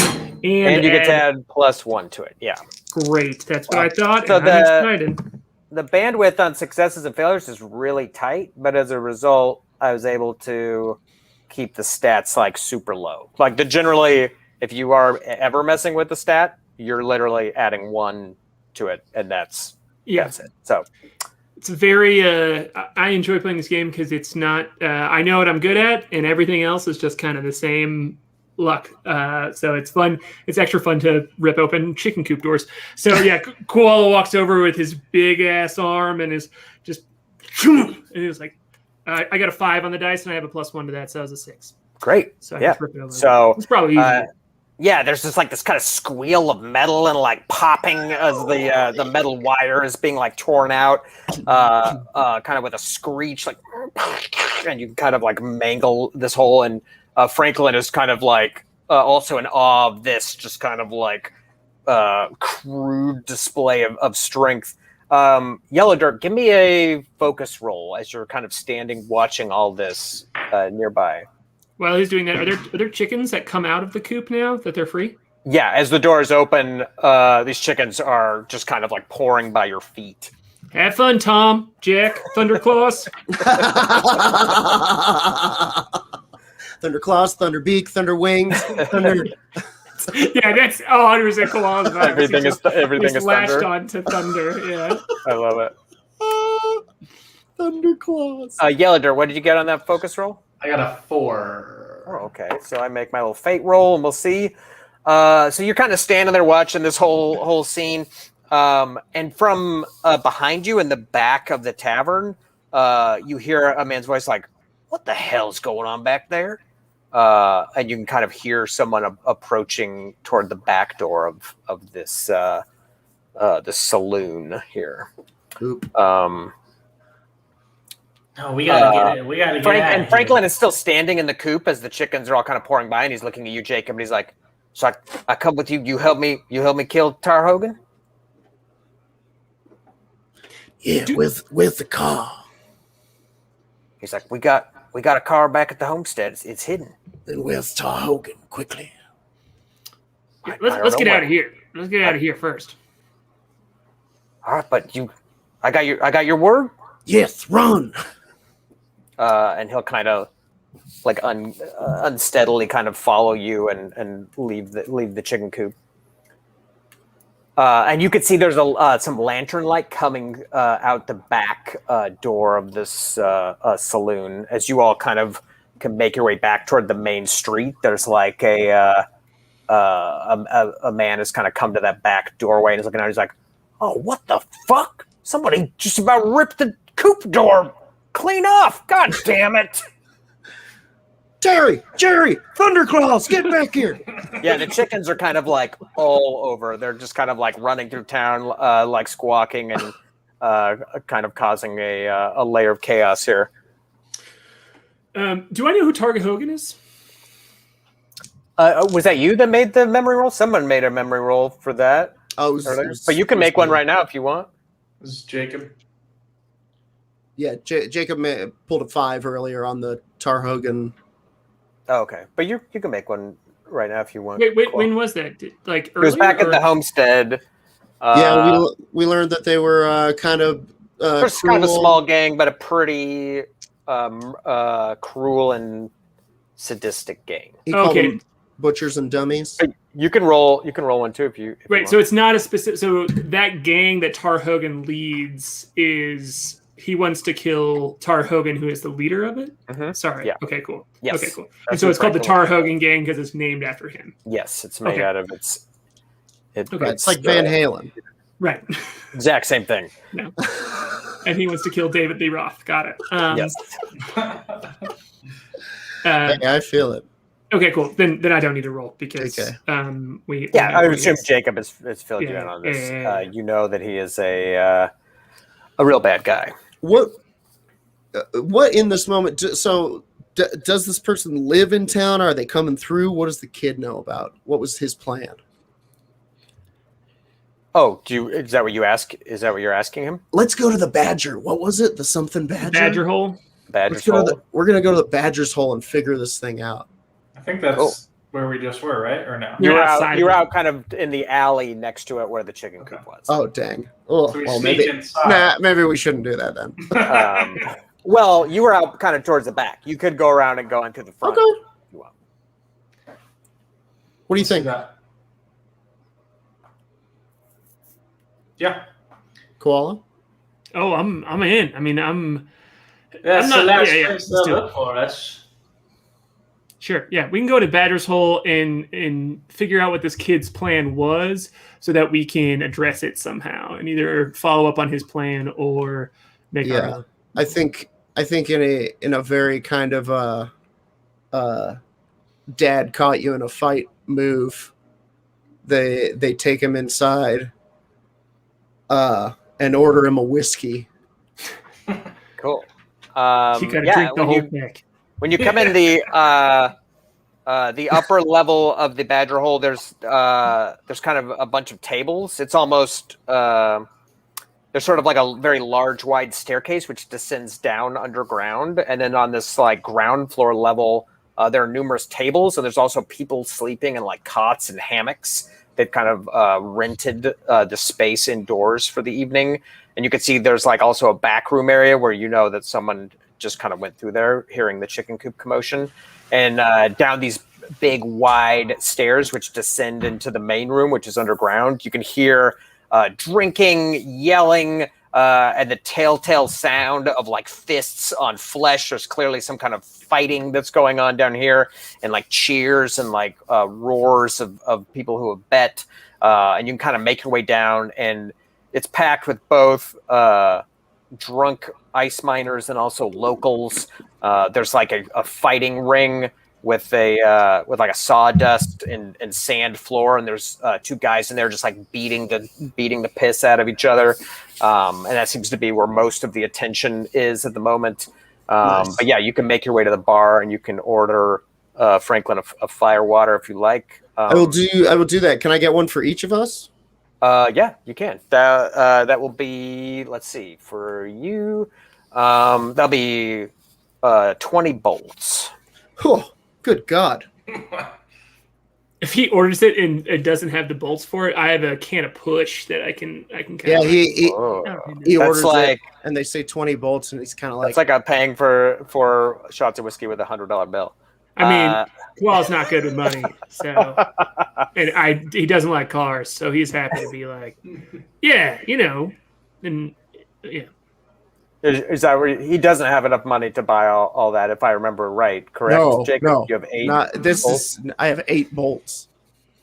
So yeah, you're kind of maybe shamefaced in the moment. I think we've all been there at a bar where you I'm order taken something. aback. And, Hey, you want to know how much? I could buy yeah. several liters of whiskey where I come from for that. And you'll pay with that push. Koala. Yeah, and absolutely. And in the going along with Koala, thinks everyone's his best friend. He'll kind of like try and use that to be. Man, I already forgot the dude's name who we're trying to kill. Tar Hogan, I think. Tar Hogan. Okay, I wrote it down this time. He's kind of really like, I got a little business with Tar Hogan. Where's he hanging out right now? I got to catch up with him. Yeah, when you set this can of push on the counter, even the people, there's kind of this like this sort of shockwave, like hush. There's still like a lot of commotion elsewhere in the room, but like everyone who saw you just put this on the counter that's like a serious thing to put down on a bar. Push is like Monster Energy, or no, it's gasoline. okay. Oh, but now I wish it was that what you said. It is. It's for staying up late, and he has a Mountain Dew. A big can of it. No, it's kind of the highest tier consumable. Well, in a vehicle, it's consumable. Sure. You can huff it, but there's no mechanic for that. But yeah, and I've had it in a backpack that's like it just kind of seems like it's my belongings. And when I pull it out, you realize I don't have like a bedroll or anything. I just have this like gasoline can. Wow, power move though. It is like the high all valuables flow up to the top of the pyramid where push is supreme. It is the hardest to come by and the most valuable. And to put a can of it on a bar to pay for 4 little glasses of whiskey and chat with the bartender is like, yeah, it is a power move, and it is also an attention grabbing move. As like people are even like leaning around the bar, and there's like people talking like this goddamn mutant just put that can of push out there on the bar, and people are kind of like, good goddamn, like so it's kind of like causing a little bit of a stir. Well, looks back at the crew and is like. I think Jacob disappears into the crowd. Okay. Cool. And I believe as part of your sneak talent, you can truly do that, right? I can do that, actually, yeah. You can kind of become meld into a crowd. So yeah, your friend is just suddenly like not there, wherever Jacob is. You all are not sure.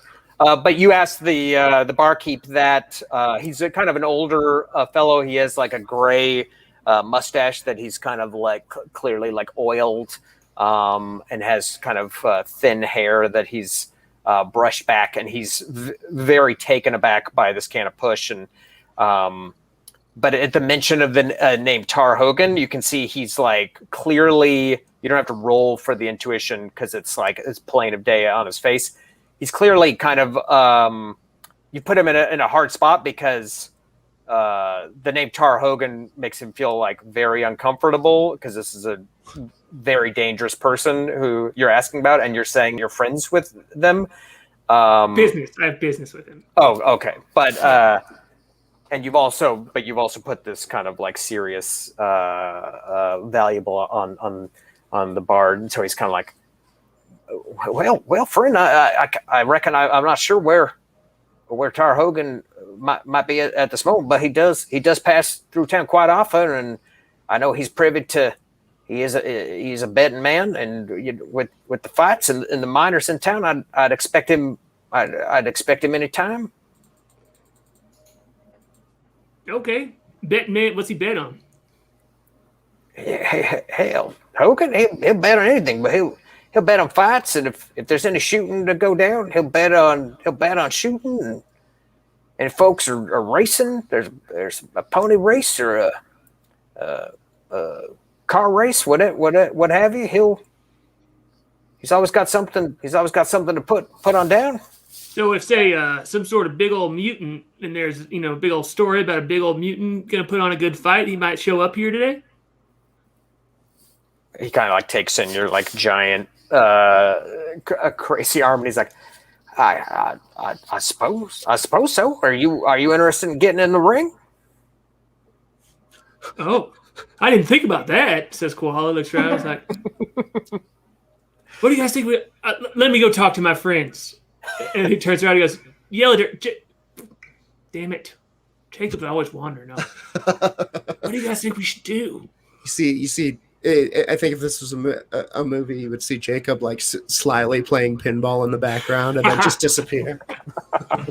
Pinball games in this world, they use a rat skull instead of an actual pinball.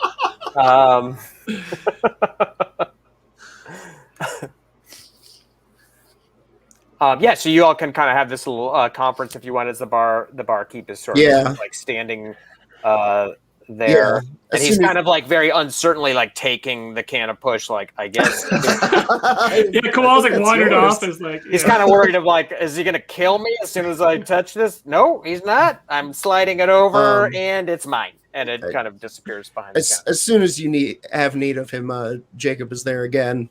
Seemingly, was always there. And he goes, you should do it. Okay, but then how are we gonna kill him if we get him here? Oh, I'll take care of that. How? Well, I might poison him or cut his head off. I haven't decided yet. Okay, so I'll do the fighting and you do the murdering? Yeah, how about you do a big fight and make a big spectacle so everyone's looking at you? Okay. And then while you're doing that, I could do what I do, which is tiptoe around and put poison in people's blood. All right. Well, Yellow Dirt, what are you going to do? Well, I suppose I'll watch or talk with the devil or... Well, I gotta tell you, generally speaking, when you put poison in somebody's blood, all hell kicks loose, so... Well, devil, hell, that works out, right? I think we'll probably have to fight our way out of here, but that's what the boy wants, right? He wants to be a killer, isn't that right?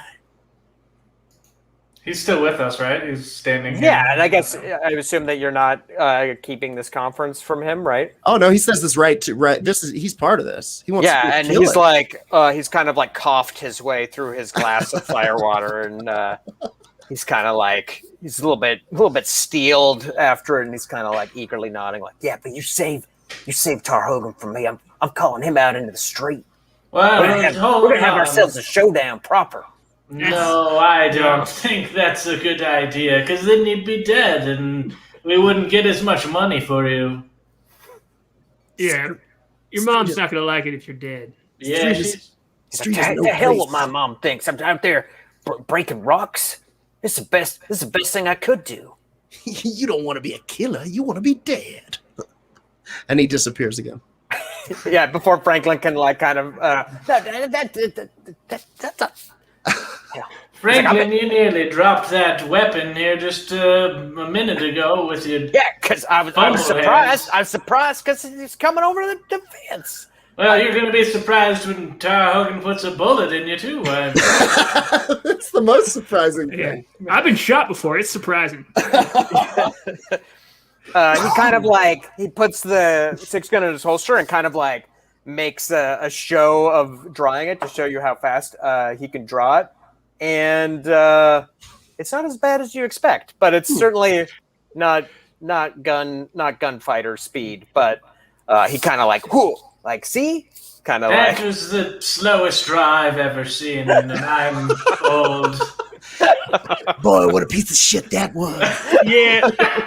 You're behind him again, like, oh, God.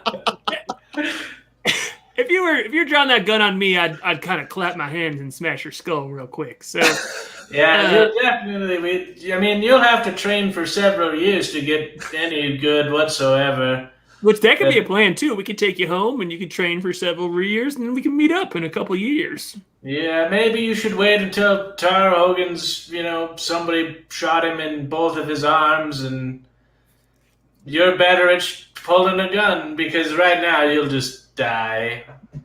What do you say? Go home, train a couple years. No, I'm not. I'm not going home. And I thought we had a deal. He's like looking around for Jacob in the crowd. It was gone again, and he's like, he's right here. He puts a hand on his shoulder, terrifyingly, and oozes out of the crowd. And he goes, "Oh, you'll get your death, son. But you're gonna have to do it our way. You gotta shut your mouth. You gotta sit at that table.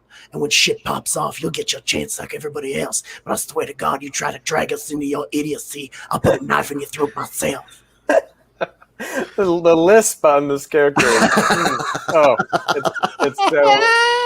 It's perfect. It's really taking on a life of its own. Give me a persuasion roll, which is Sure. an emotional skill, so Bummer. you're not snake bit on it. No, you're not snake Oh, bit on okay, it. great.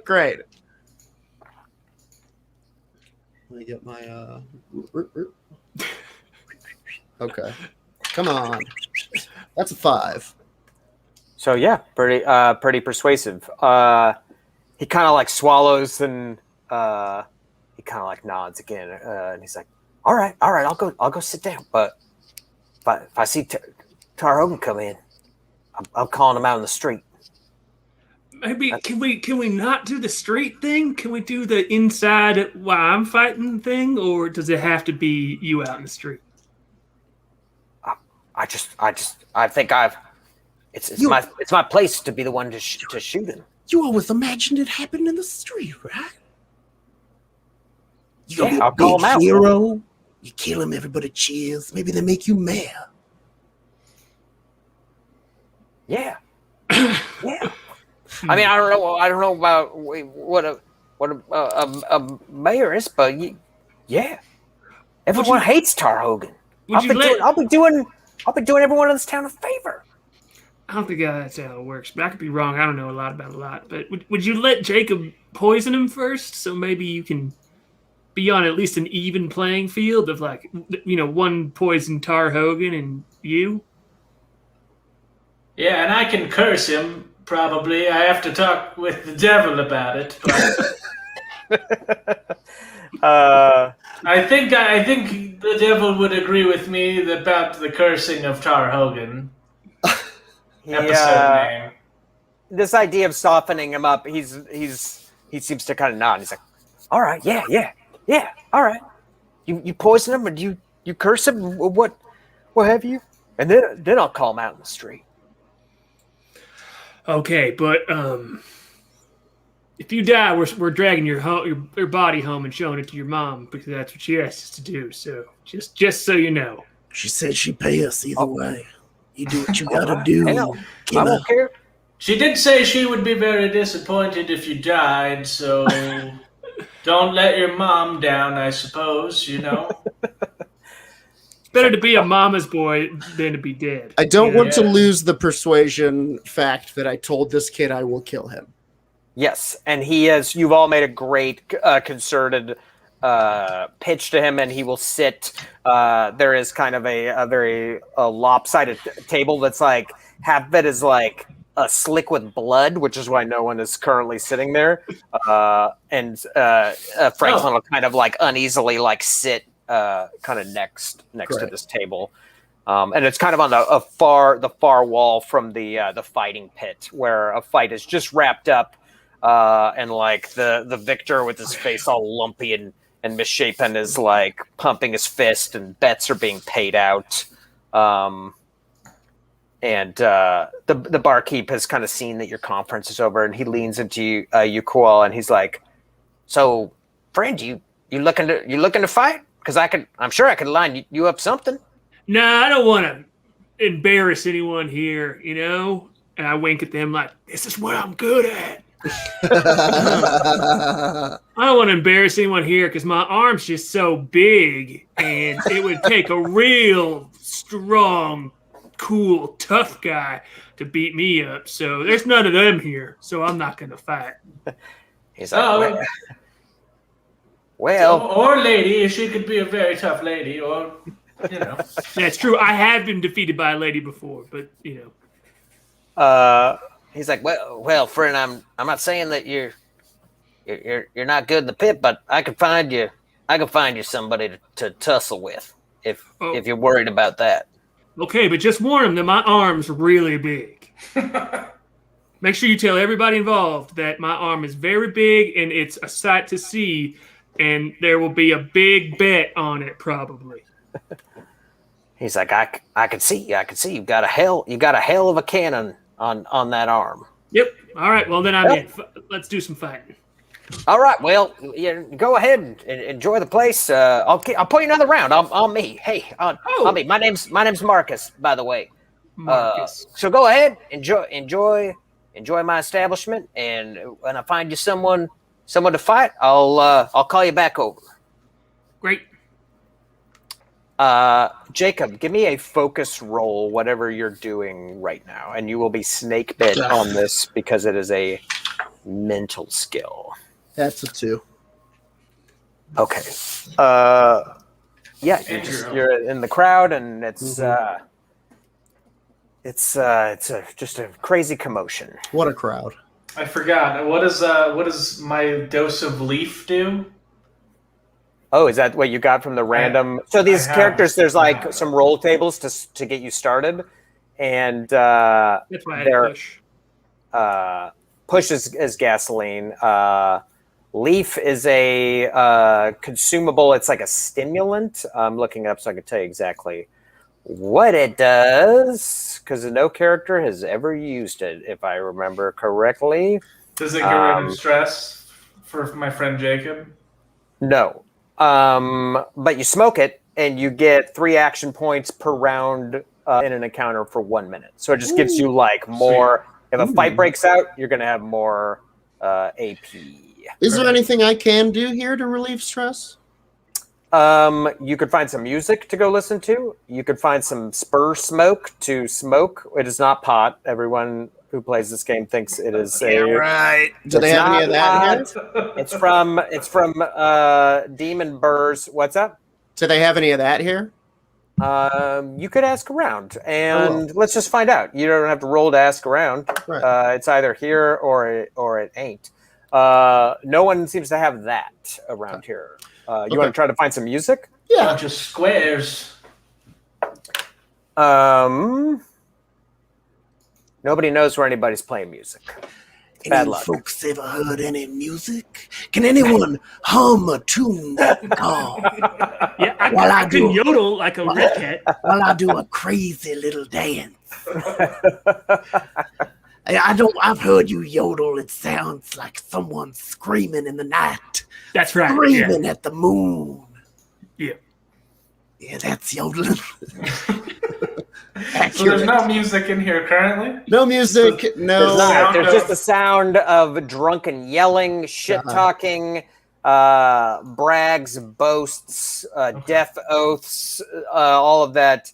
There's currently no music, and again, the atmosphere in the town, it's as if like you would expect to maybe hear music in a saloon like this, but it seems like maybe musicians in town, it's not worth getting a broken hand because some drunk miner didn't like the tune.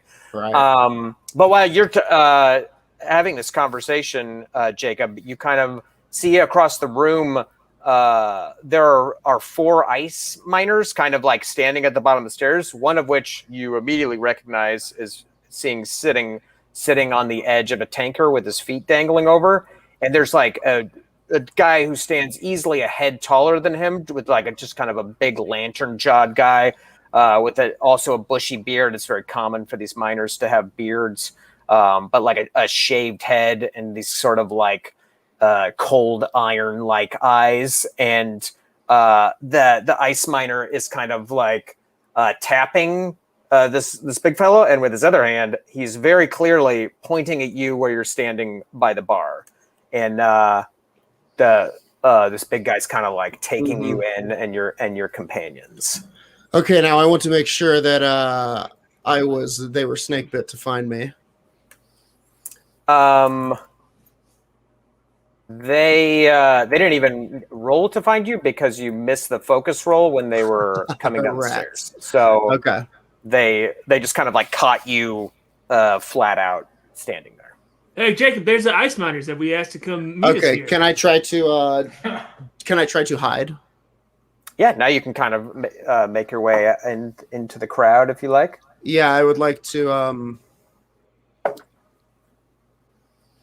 Yeah, give me a coordination roll exactly to be sneaky in the crowd. Okay. Wow, I just rolled 2 3s. You rolled 2 3s? Okay. Yeah. Yeah, you're kind of like making your way through the crowd, but maybe you're kind of nervous to be busted. It's probably not very common for you to get caught flat-footed like that.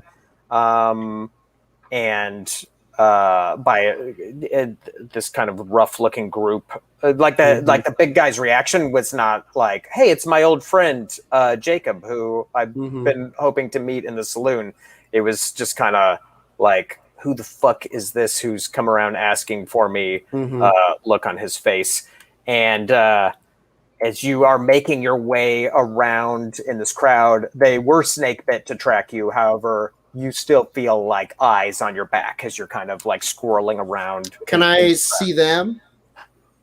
Yeah, I won't make you roll for it. You could see that like as they're kind of like kind of scanning around, you could see that one of the miners is like following your movements as you're kind of making around. They're at the bottom of the stairs. They have not come into this bar. They're just sort of standing there like watching you as you are kind of trying to blend your way into the crowd.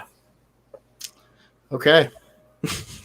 And so that's the situation again. You could push it again. You take another I don't want piece of to stress, do that. or you could cash in your luck. I'll cash in my luck. I'm just saying there are ways you can mitigate. Let's cash in the things. luck. Can I cash in my luck? And would I still get to roll with advantage on this coordination? Yeah, you would always be rolling with it. Right? Okay. Yeah. All right. I'm cashing in. Yeah, you would roll. My luck. Hoping. Right. So they got a 4 to try to track you. So you need to beat a 4. Wait, Jordan, did you roll 3 on the dice for your coordination sneak roll? Yeah, he rolled 3 twice. But you should have +1 for it, right? Because you're expert in physical and coordination. No, I'm an expert. This is a mental. He has a mental core energy boost, and he's keen in coordination, which is you can have that. Trying to help. Yeah. Thank you. I appreciate it. So yeah, beat a 4, and all right, I'm gonna beat a 4 real quick. If nobody minds. Please do. 6. You got a 6? 6. Great. So yeah, you cash in that luck, and the guy's kind of like following you, and like a big old barrel-chested miner kind of like breaks between your vision, and you kind of maybe do like a the old in every spy movie where a bus goes by and it's like, where did they go? But in this Absolutely. case, it's like a human bus, and you're just like not there as they're kind of like looking around. So, Sure. yeah, we'll say at this moment you are lost in the crowd. Great. I am waiting for a couple of things to happen. This is so I can we say that I have now seen the man I was looking for at the camp? You saw the man that you were talking to. Okay. Who And I said saw that, someone next to him who I think may be this person. Captain Vandeleur. Yeah. Based on, yeah, you can give me an intuition roll. Okay. If you're real, that's like a gut check of like, Okay. are my feelings about this right or not? I It's a little blew it. more, it has more depth to it than the insight roll in Dungeons & Dragons. What'd you get? I blew it 2. Okay. So yeah, you're as sure as you can piece it together as Okay. much as you want. I'm trying to get closer to them to get more information. Okay. And I'm in the crowd, so they would be snake bit to find me. Cool. Yeah, they have I like love lost that. you at the moment. And I believe I said there were 5 there. Some of them are kind of like now making their way into the crowd. And the big guy and the guy that you talked to are still kind of like loitering by the stairs. Party. And meanwhile, we'll cut back to the bar. The barkeep kind of comes over and he's waving at you, Koala. He's like, "Hey, fellow, Friend? I got you a fight." Oh, well, let's go. Who's it going to be? Sure about this? It's a bear hide named Ivan. He's never lost a fight down here. Well, He didn't want to fight. He just came down to drink. But I pointed out your arm. I told him you were. Oh, I told him you were a bit high on yourself and looking to fight. So Fucking shit. Well, hey, you're right. I am tall. Well, hold on a second. We need to make sure everybody knows about it, though. It can't just happen right now. We have to get the word out. Right? Koala? oh, Yeah, let me see this guy. Maybe we can have a quick chat about who's tougher. Marcus kind of swallows awkwardly. He's like, "Oh, all right, but I don't want a scrap before the fight. All right? Oh, no. just bad. That's just bad business. No one's gonna bet if they get a free taste. You know." We'll get the bet. We'll get the bets in real. Plenty of time. No worries. Well, I'll send some boys out in town yelling about the fight if you wanted to. I know you said you wanted to spread the word. That's right. I don't fight for free. It's part of the All right, deal. well, Ivan is he's right over there drinking in that corner. I mean, hell, you can't miss him. He's the fellow with the bear. He's wearing a bear hide. Oh, okay, cool. Got a little outfit. Ivan, I was like, what's up? I'm Koala, the third. I see this guy, big old guy with a bear hide on. Yeah, this dude, he looks like he's probably about 6'7", probably about 400 pounds.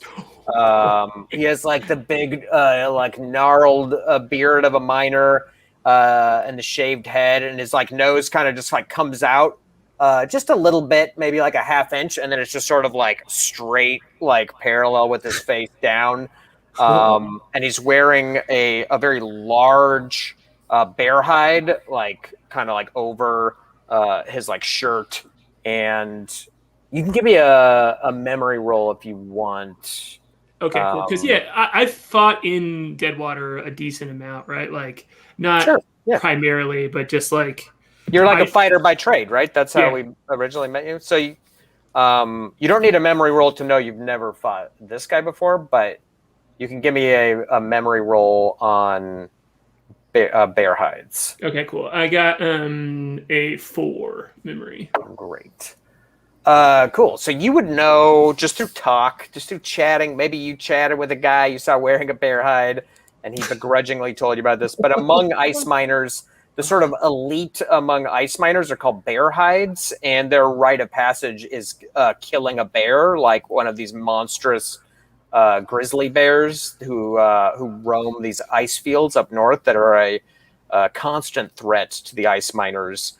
Killing a bear and then taking its hide is like the elite among these ice miners, and they are considered like the toughest, roughest customers, and they're not very commonly encountered because it is a rare and difficult thing to do. But you would know that about bear hides.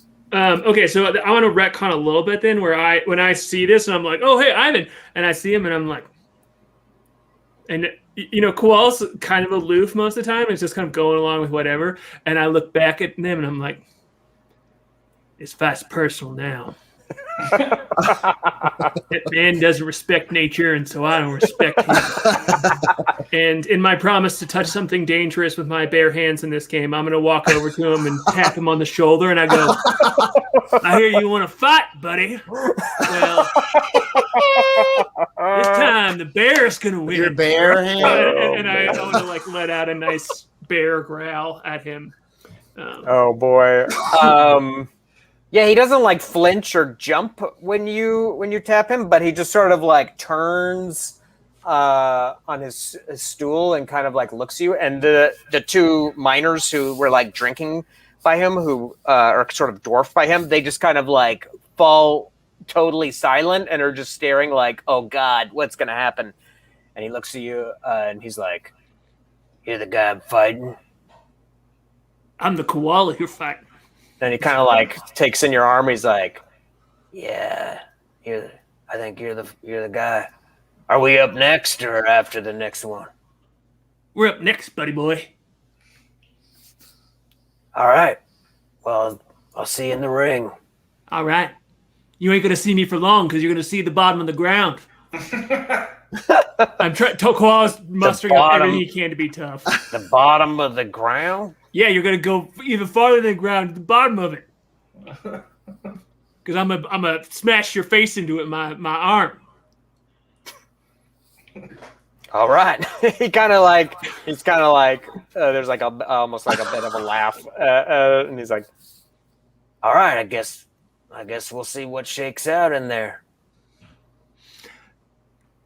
You're going to be shaken out. And Koala usually doesn't do this, but he's seen people like ham it up and like do a better job of fighting. And usually his arm kind of does the work for him here. But without that, he's really struggling. So he's trying to like ramp up some energy here and get it going. He's looking back at his friends for support. Like,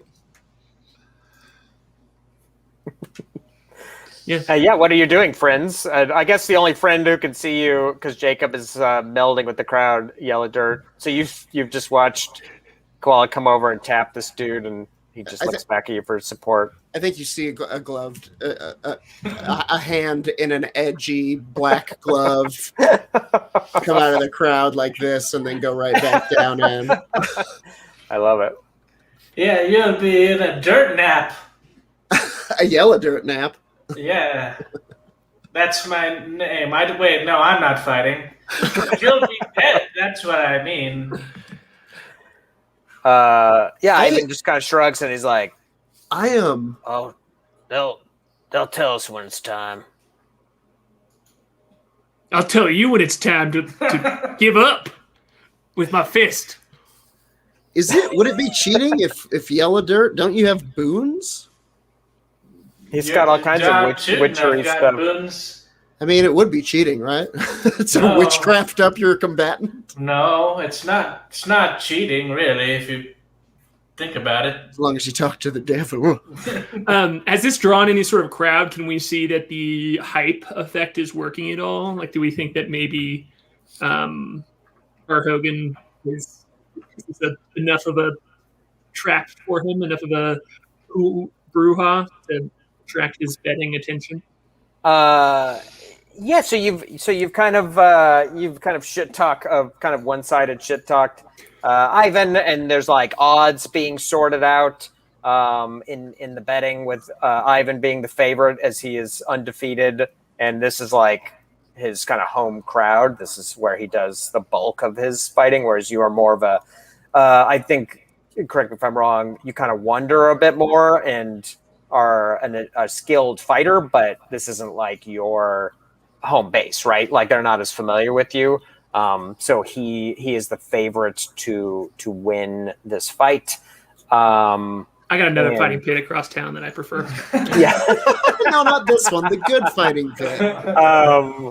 So yeah, there's like the betting board. People are like clamoring. They're kind of like they're also like really scrutinizing your arm. They're like, hell, that is a hell of an arm. And so people are making bets. Poking it, getting pictures with it. What do you call that thing? And as Thunderarm. Thunder fist. Thunder. Yes. oh man, Yeah. I love it. So Marcus is like kind of the ring is ready, and he kind of he's like, all right, friend, head on in, and Ivan will be in there in a second. Wait for the bell. Hell, you know the rules, right?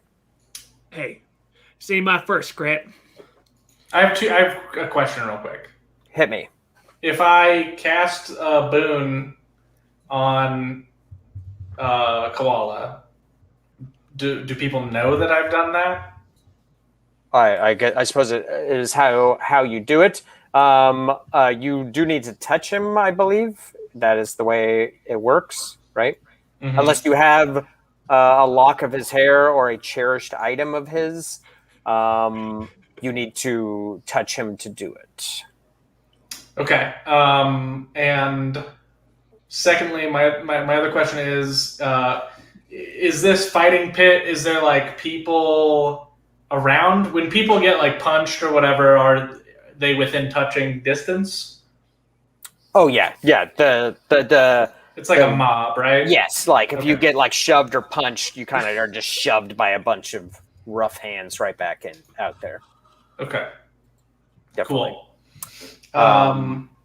But yeah, If you would we need to touch him to use the stuff that you're talking about. Sweet. Yeah. Okay. If right before the fight starts, Yes. I'm going to boon Koala. Great. So I believe there's a couple different ways you can boon him, right? Yeah, so I can either raise your core energy by 1, or I can Ooh. make you keen in any skill for 1 minute. Whoa. So he's probably already keen in the skill of Punch. punching a lot. So you could raise his core energy by 1. Okay. Yeah, I will do that. Alternately, I can also give you. Well, no, I can't because you still have your luck, right? Yeah. Okay. I can't restore your luck. Yeah. So I'll do that. Taste the dirt. Cool. And it lasts for 1 minute. Which, just like other role-playing games, in a fight, 1 minute is a real long time, and out of a fight, it's not very long at all. I'm gonna do it like right before the fight starts. Okay. So yeah, Koala, you're kind of being herded into the ring. And so yeah, if you want to do that, you can right now yell at dirt. I believe it's 1 witchery point. Yep. So cool. So Koala, your core energy is now +2. So when you make physical rolls, you get to add 2 to that roll. Oh shit. Okay. Okay. So I see. All right. Let's go. That's huge.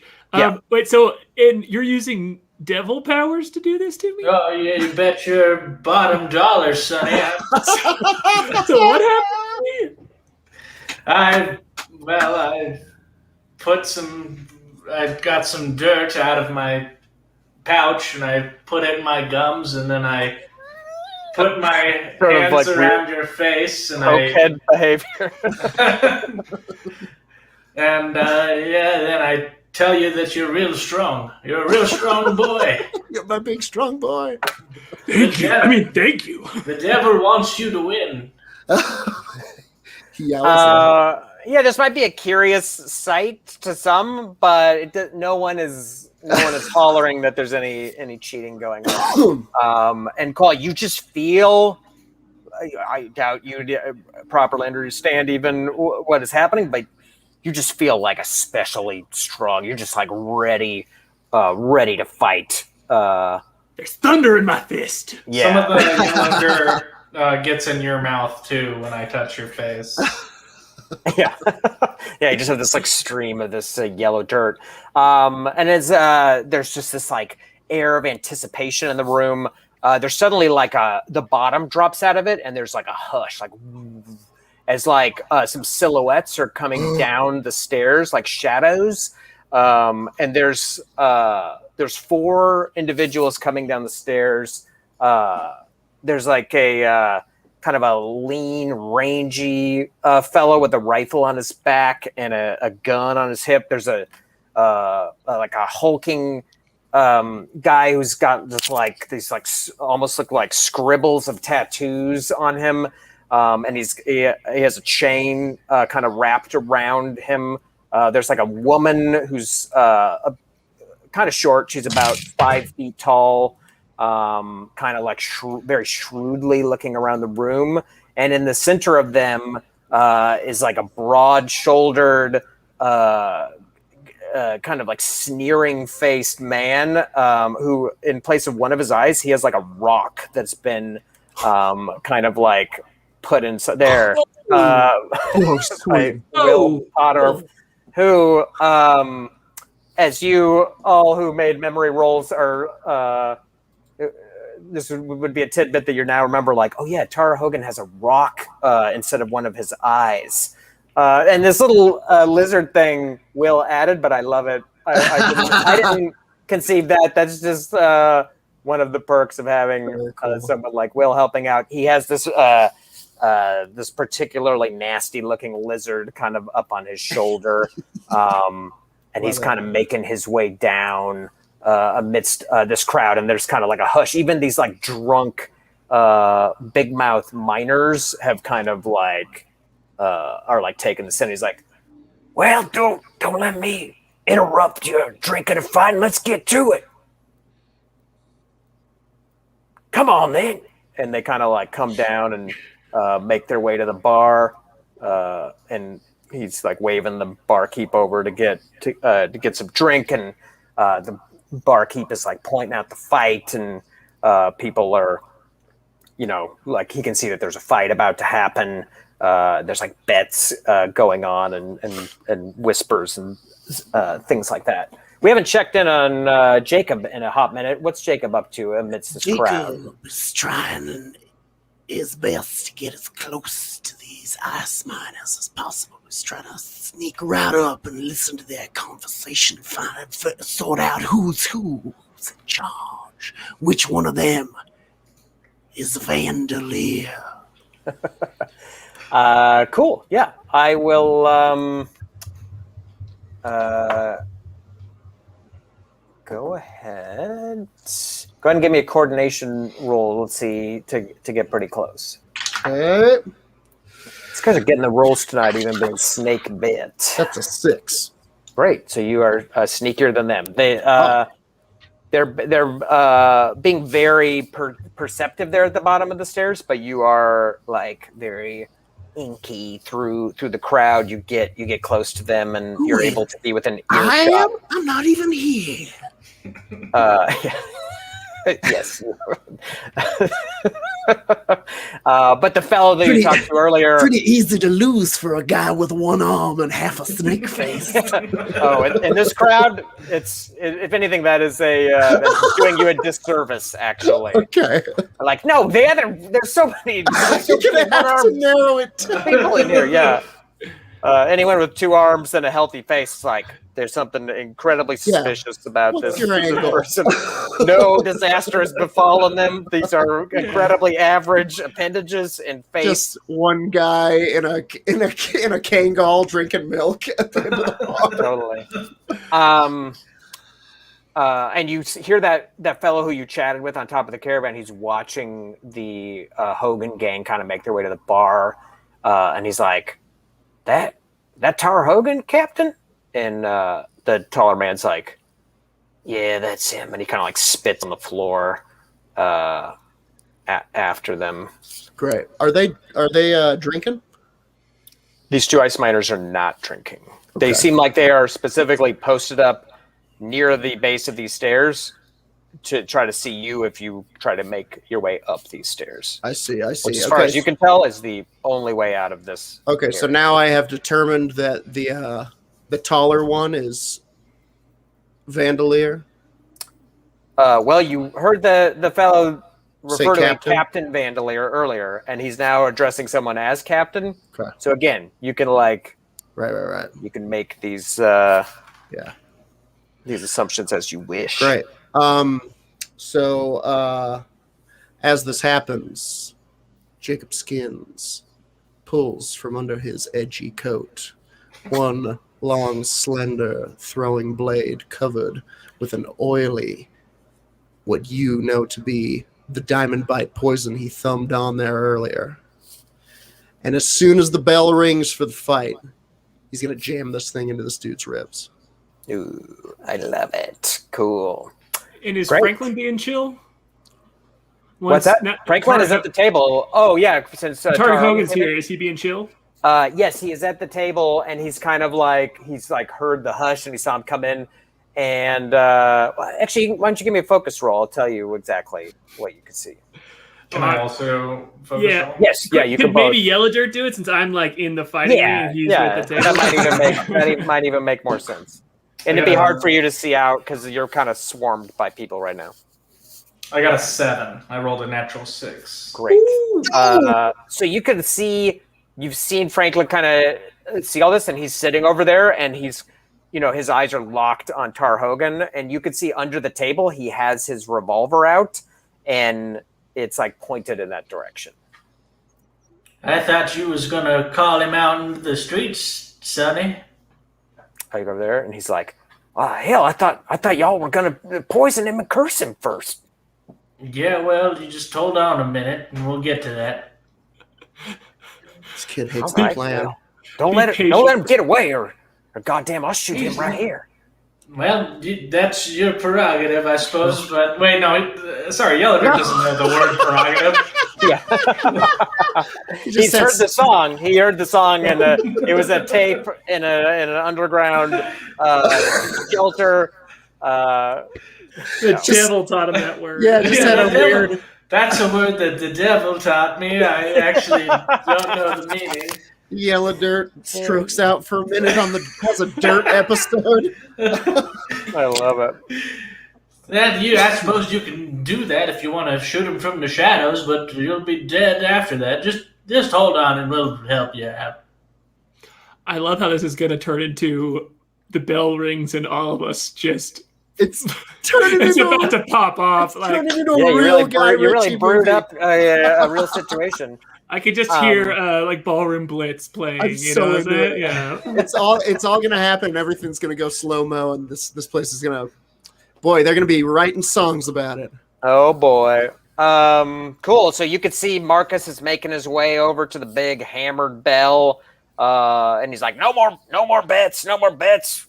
No more bets, and people are like yelling, trying to get bets in. And Ivan has taken off his like bear hide and his like shirt, and he's just sort of like he's got this very scarred up, just like this white nasty webs of scars kind of all over his torso, and he's just kind of like very business like, kind of just like limbering up, kind of like stretching out, and cracking his neck and stuff. And again, he's even despite your like shit talking quality, he just seems it's real business as usual. He is not really like given any back to you in any way. And Koala's just doing small. Yeah, Koala's just doing small growls at him. He's like, I love It's like kind of sweet. yeah, it's almost like playful. Like, I love it.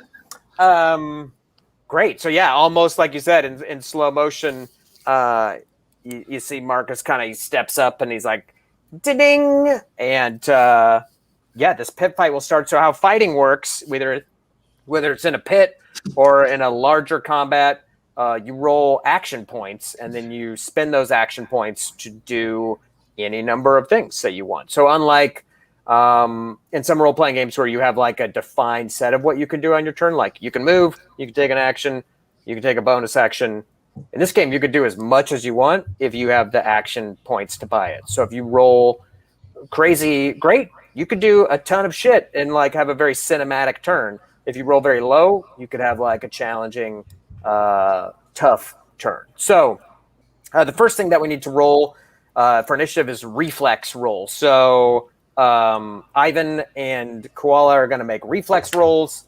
So go ahead and roll for that, Koala. Tell me the number you get. It's all right. Cool. Oh shoot! I'm only supposed to roll 1d6. If you're not right? keen in it, you just roll 1. Ah, damn! I rolled a 1. Oh. You rolled a 1. You got Yeah. luck, right? Yeah, not for this.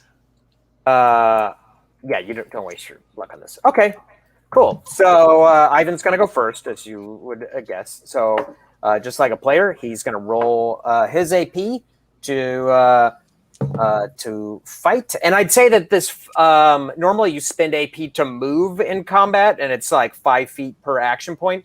The throng that's kind of pushing you in, I'm not going to make you use any action points to move unless it's to try to move out of this ring, because you are on each other. There's no like, running away. Strategy. You're going to get the crowd wants you to fight. They want to rock'em sock'em robots you two against each other.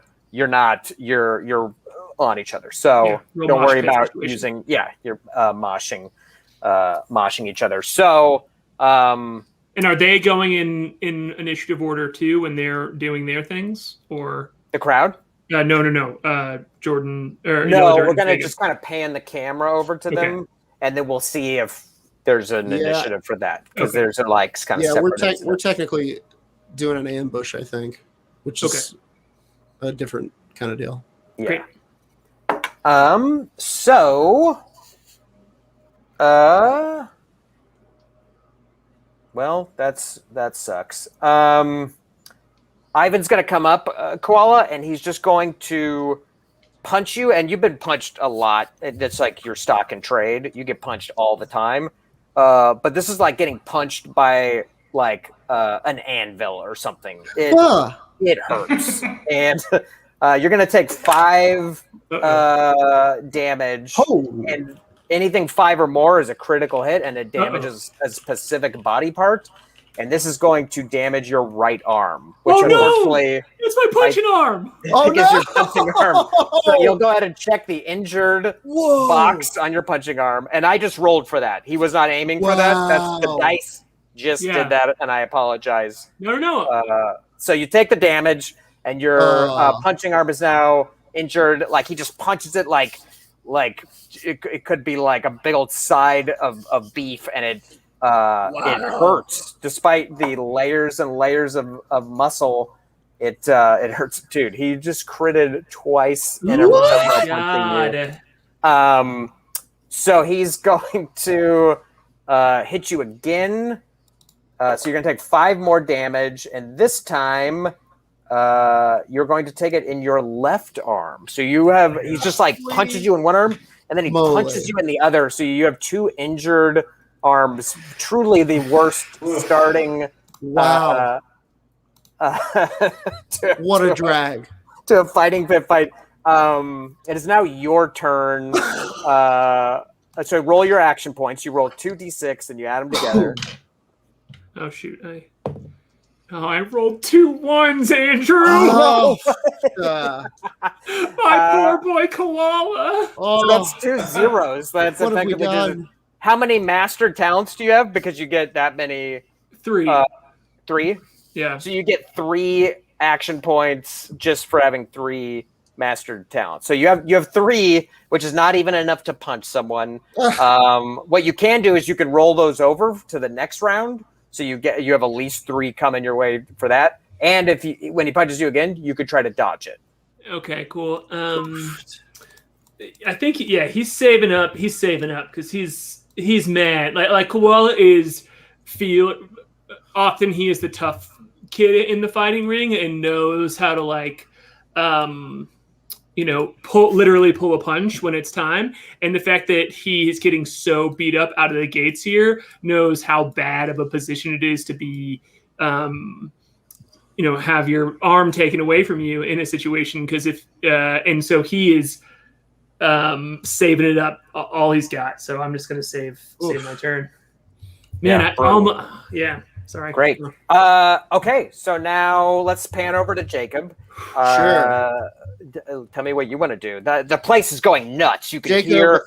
You could see that this ice miner is just kind of like has descended upon the formerly growling koala, much more like a real bear might on someone, and is like punching him. I think Jacob sees this, and it's obvious that he sees his new friend getting pummeled, and he doesn't care. He seems so singular in this murder that must be carried out for some reason. And he almost smiles a little bit as this is the perfect distraction for what he's about to do, and he wants to jam this poisonous blade into the ribs of the captain. Cool. So I believe you're all mastered out in throat cutter, right? I am mastered out in throat cutter and sneak, which both have. Master in sneak gives me deadly ambush. If you are ambushing a target, you may use your full AP instead of just one attack. Note this does not apply to death blows and other special effects, but I think this would be a death blow. With throat cutter, it's on a successful coordination roll, you can death blow a human target in melee range who is unaware of your presence or danger. Yes, that. I'm gonna give it to you. I don't know if I would say he's unaware of your presence because you got pointed out to him and he knows that you're in the room. However, he doesn't know who you are or why you are looking for him. So, because it's cool and I like it, give me a coordination roll to try to do this. Okay, come on, die. And you used your luck to get away, right? That is correct. So this is if you fail this, he will know you're there and you will not. I rolled a 4. Oh boy, so now I'll make a fate roll with this dice. And this is a coin flip for those of you watching. A fate roll, when I do it, odds are against the player's course of action and evens agree with it. I could flip a coin, but I keep losing the coin, so I just roll a d6. Just as easy. Let's see what the fate. So you're coming up behind this guy with this poisoned blade. And I rolled a 2. So tell me how you do it. Tell me how you give this guy the knife. He barely feels it. It's just like a surgeon. Whang! It looks like he's going to. It looks like if somebody were able to see this and they're not, it looks like he's gonna jam this thing right in, like he's gonna stab him, shiv him or something. But comes up and just grazes it across the small of his back. Barely even feels it. It doesn't even take much because you know what's on it, right? Cuts the shirt open. It's almost like he feels a breeze at most, and then Jacob's back into the crowd. I love it. Yeah, it's almost as if nothing. Like if somebody were specifically watching, they'd be like, "Oh, this guy just biffed his whatever he was trying to do. He just cut the guy's shirt." But seconds later, this like big ice miner is like kind of like convulsing, and he's kind of like grabbing at his throat, and he kind of like collapses to his knees, and he's clearly being overtaken by this this virulent poison. And the other miner is kind of like, Captain, you all right? Hell, Captain, hey, somebody help! There's something's wrong here. And some miners are like coming over and. Do I hear any of them call him by name? Like shuddering. Yeah, without needing to roll for it. Yeah, you hear people saying Captain Vandalier. Great. No, this is Captain. Has 3 kids at home. Then listen. It is shouldn't have crossed easily somebody. confirmed that this is Captain Vandalier.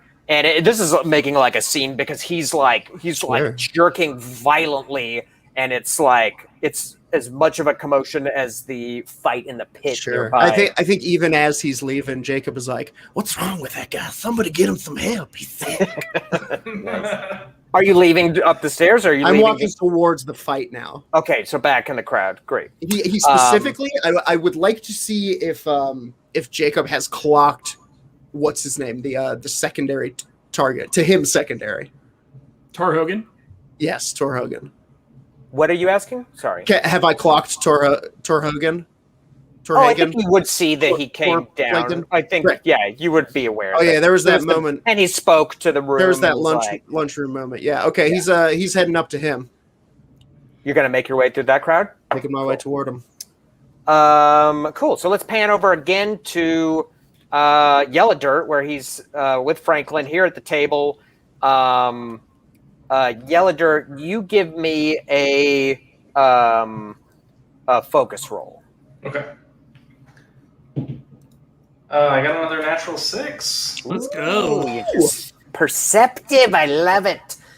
So you see the Hogan gang. They were watching the fight, and then they've kind of swiveled to watch this guy who's like convulsing and dying at the foot of the stairs as these like miners are kind of trying to tend to him. And you see the woman who's standing next to him.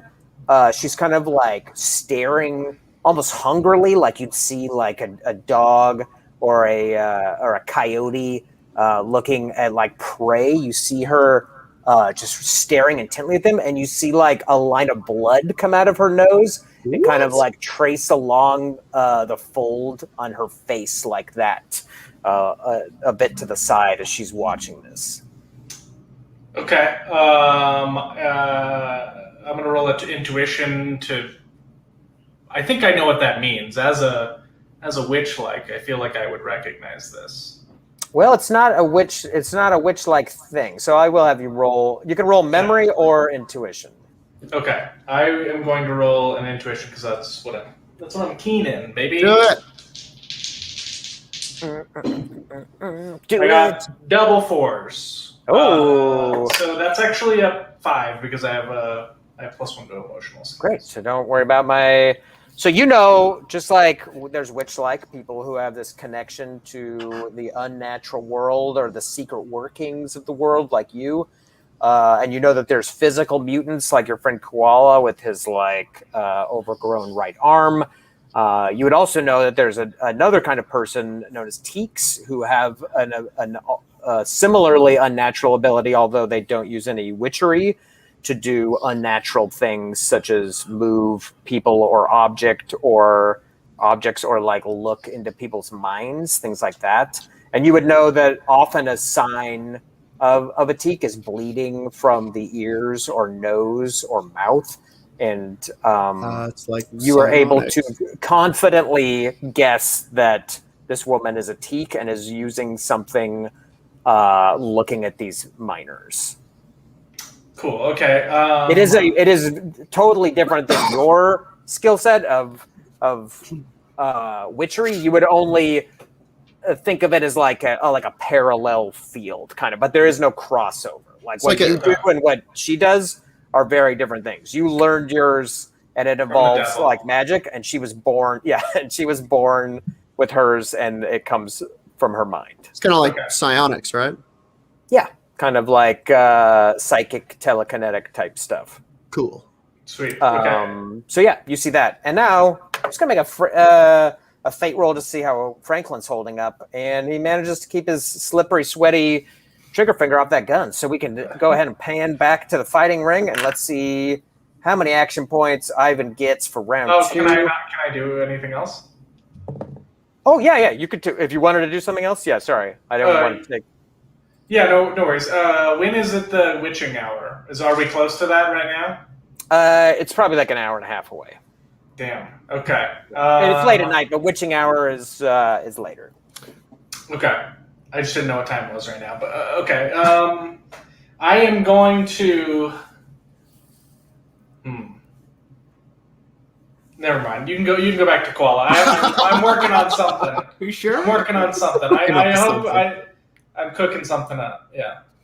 I love the old man with a bunch of stuff in his mustache just in the corner cooking something. Oh, okay. Yeah. Yeah. Yellowbird starts like talking to. He's like, well, that might work. Yes, let's keep giving some more ideas there. friend. Just to no one? Well, to the devil.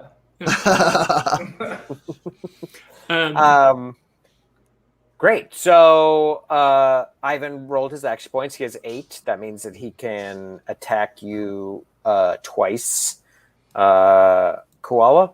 So he's going to step in again and punch you. And now that you have these 3 action points you rolled over, you can try to dodge now if you're being attacked to mitigate or even counter an attack. I'm going to save him. And Andrew, I have an ability that lets, in my survivalist, since I am above an expert, I can use my reflex roll at the start of an encounter as a bonus AP in your first round. Ooh. My reflex roll was only 1, so is it okay if I roll over 4 to get this round? Yeah. Okay, cool. Sorry. I don't have y'all's character sheets in front of me. I should be like on top of that.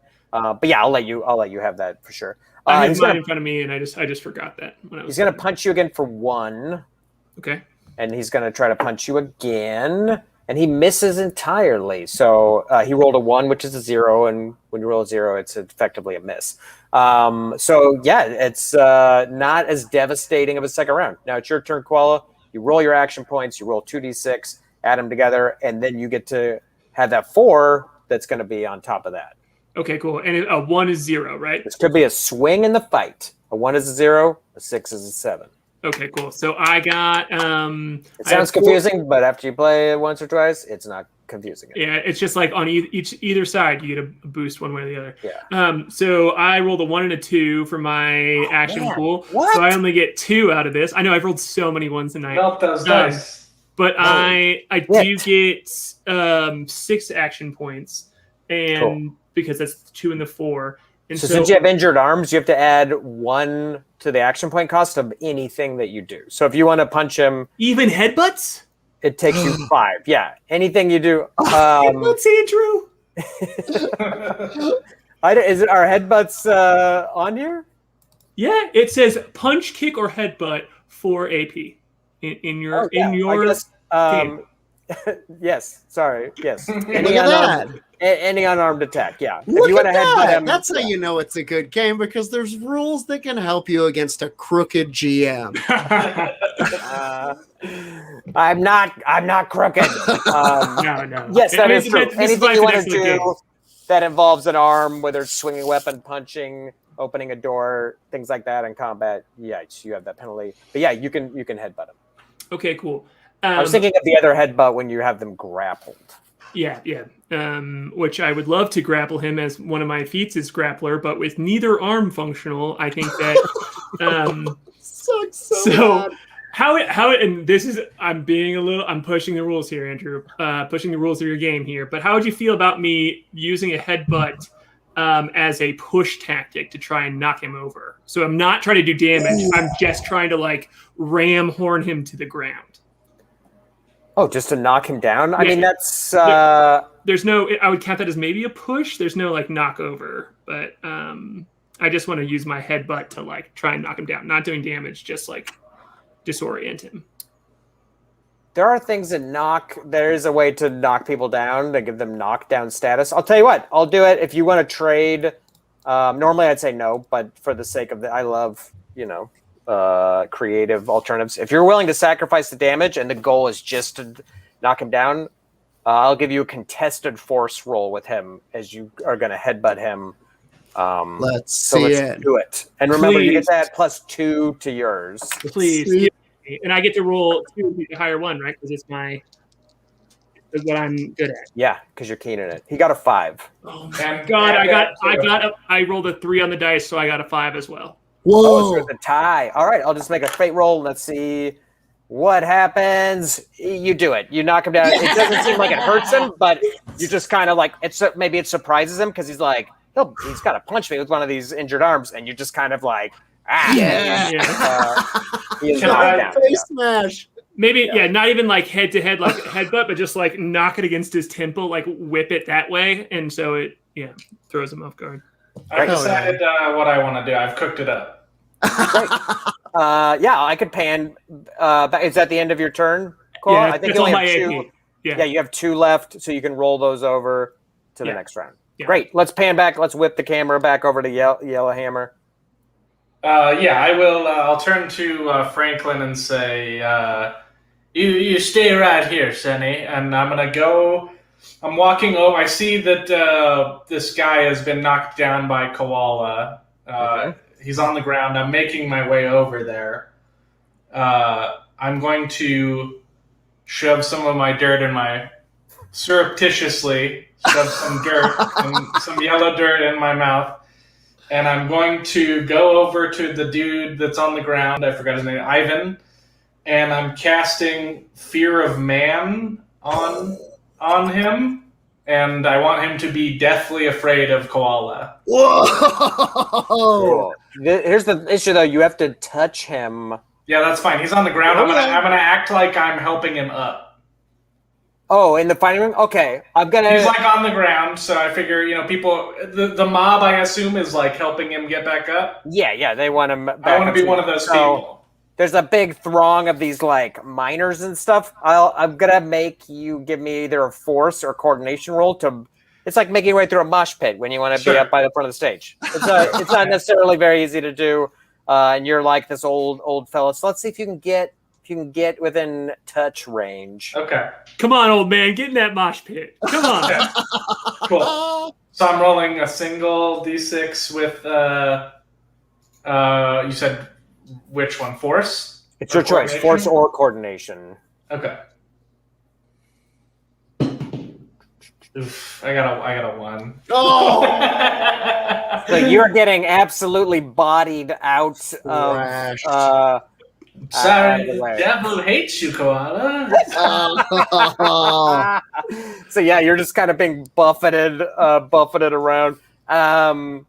Jacob, what's Jacob doing right now? Jacob has arrived at this new this secondary group of dudes, and he's going to try to do the exact same thing but much bloodier because he's out of quick acting poison. He pulls a much larger knife out from under his edgy coat. It almost looks like a giant like butterfly knife that you would get at the carnival, like a novelty size one. It's huge. A real one. He pulls it out and two-handed butterfly knife, like hedge clippers, but you can like whip them closed. I would say the handle it's like holding 2 pairs of nunchucks. Or a pair of nunchucks, and he pulls this thing out, twink, twink, and the blade is curvy like a snake. It's like a Cree, and this one he's going to try to specifically just reach around and cut this guy's throat. Which guy's throat? The main guy, the guy with the rock in his eye. Tar Hogan. Yeah. Great. Give me an intuition roll. This is like a game mechanic thing, but I'm giving this opportunity with an intuition roll right here. Okay. Before this happens. This Tar Hogan art is spooky. 6. I gotta get my game book. Natural 6. Up. Great. So a 7. This is like a peeking behind the curtain mechanic thing, but this is something that Jacob might realize as this assassin type. There are some characters in this game that are called elites. They're grouped into major and minor elites, and death blows, which are like these insta kills. They don't work on major and minor elites. So maybe as you approach him and you get this big knife out, you kind of like just kind of sum him up in this way that you can as an assassin, and just kind of take his stock, and maybe you can just like feel, maybe you get like a threat level off people as you're closing in on this. Or even that big guy, the captain who you just killed, he might have been like, a good 1.5 feet taller than you and much heavier than you, but you were able to be like, I got this guy. Yeah. But when you approach Tar Hogan, you do not feel that same confidence, and you think that if you could probably attack him and stab him in a surprising way, but it would not kill him instantly. It would just start a fight with him. You would know that.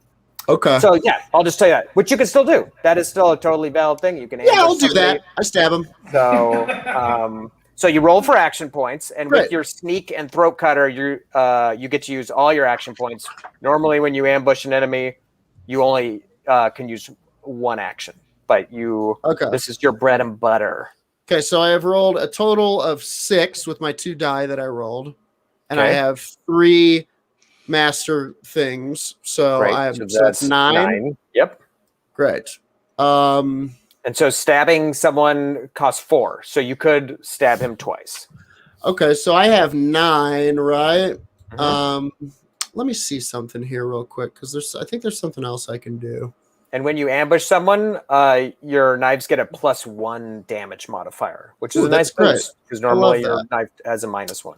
I'm also trained in blades. I don't know if that means anything. That just means you don't make the rolls snake bit. If you're not Okay. trained in a knife and you use it, you got to make those damage rolls snake bit.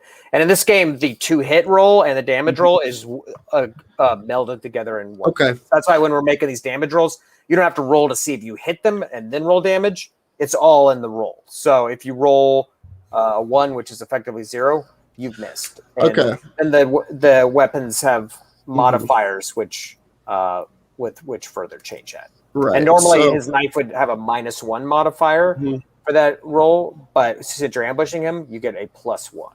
Okay. So tell me this. Let me just see. Deadly ambush. If you can use your full AP instead of 1 attack. Great. So that said, I also have expert predator. In an ambush, you may death blow a human target in melee range on an AP roll of 6 or higher. So what does that mean? Sorry, read it to me one more time. In an ambush, you may death blow a human target in melee range on an AP roll of 6 or higher. If this guy wasn't an elite, that would mean you could just like insta kill him. I if know, you but had would that cost 6 or 4? it costs whatever it said it did, 6 then. Well, it says on an AP roll of 6 or higher. So does that mean? What does that mean? I have to spend 6? Sorry, I'm looking it up. I should know my own rules. You should, and I'm not trying to call you out here. I just want to make sure I can do the. I Cool want to make thing sure that I have wanna it do. right too. So he's got the throat cutter talent and so the predator level of throat cutter means that in ambush you can insta kill a human target in melee range if you have 6 action points or more.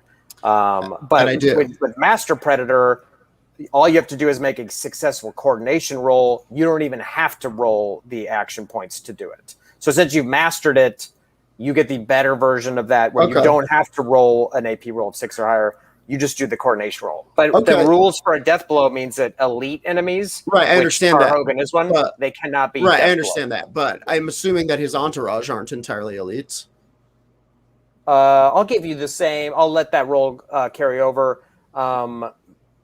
You don't know about the woman who's with him, but the other 2 you are confident are not.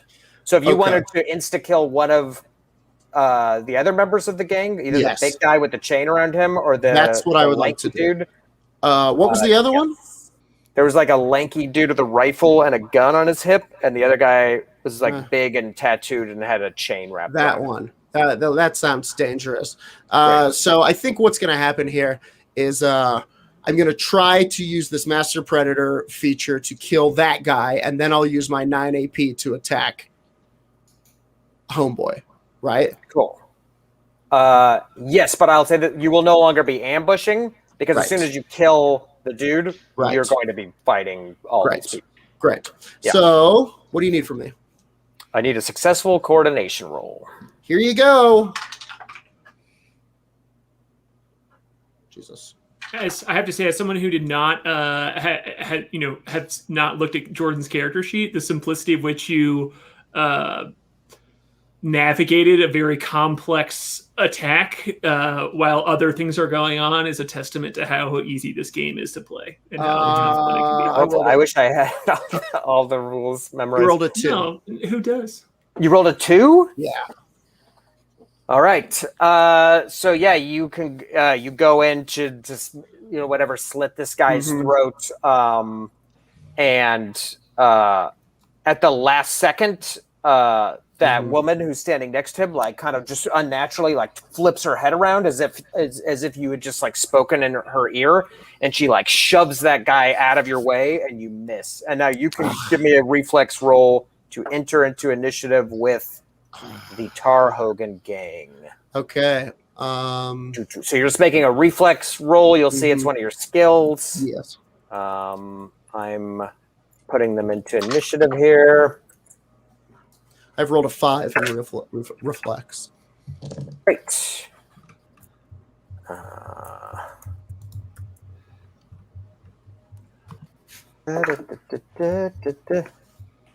Oh boy.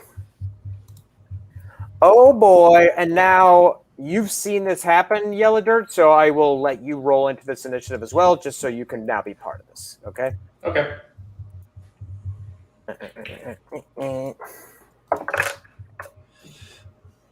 Just tell me what you got. 4. Great. Right.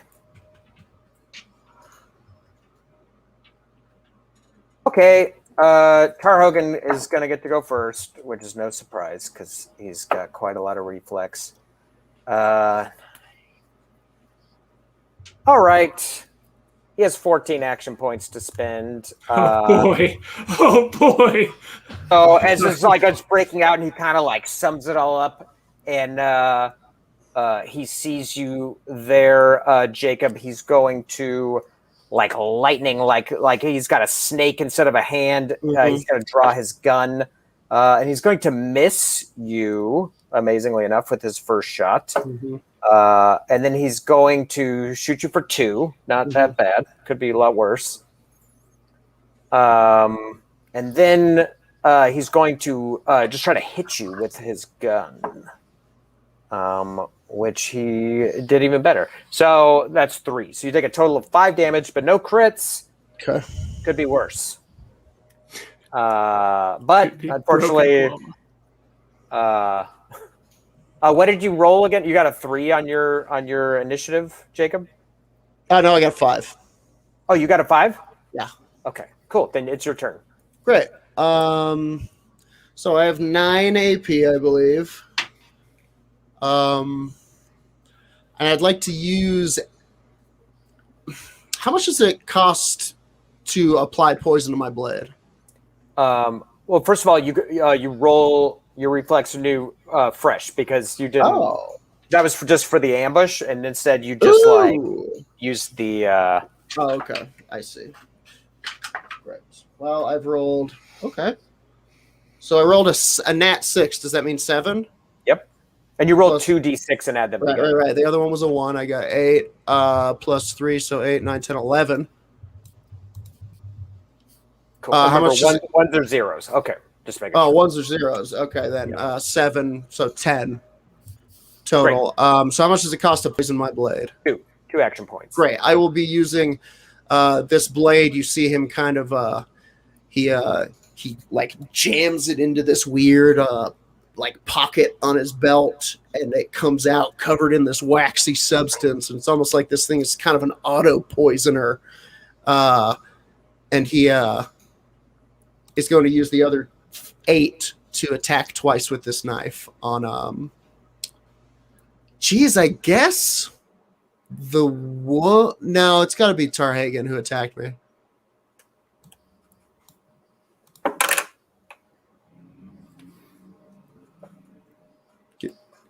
Andrew? What's that? Oh yeah, go ahead. Roll. So roll again. Sorry, I didn't know you were writing on me. Okay. So what? I just roll d6 per attack. +1. Yeah. -1 because you're not ambushing anymore, and your knife is -1. Okay. Does it matter if I? All right, never mind. 6, 7, 8, 9. So 7. Oh, sorry. You roll 10. each one individually. You don't add them together. Okay, so the first one was a 3, and the other one was a 6. Cool. So the 3 is actually a 2 because you subtract 1, right? All right. Yes. So the 6 is a 6. And then what was the other one you rolled? 6. But so you rolled a 6, so that's a 7. But I have a -1. Yeah, so that's a 6. So and that's also crit damage. Right. So you roll in the body location table. Just roll an unmodified d6, and I'll tell you where you crit on him. 2. 2. That's his right leg. So you have injured his right leg, but you have also poisoned him, I believe, with some slow-acting toad's back poison, right? That is exactly what that was. Cool. And that took all your action points, right? Yes. Great.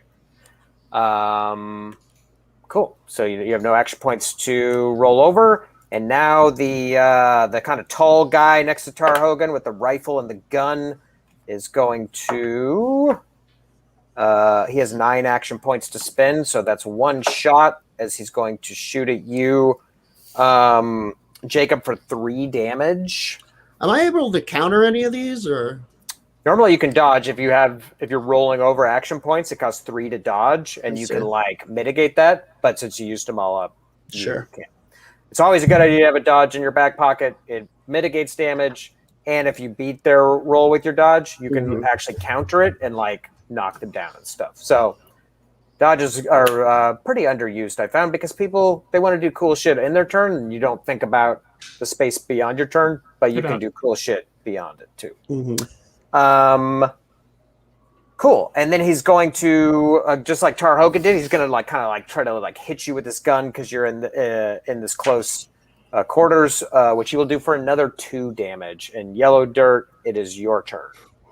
We're in trouble. Okay. How close am I to Koala in the fighting pit? And is the guy up now?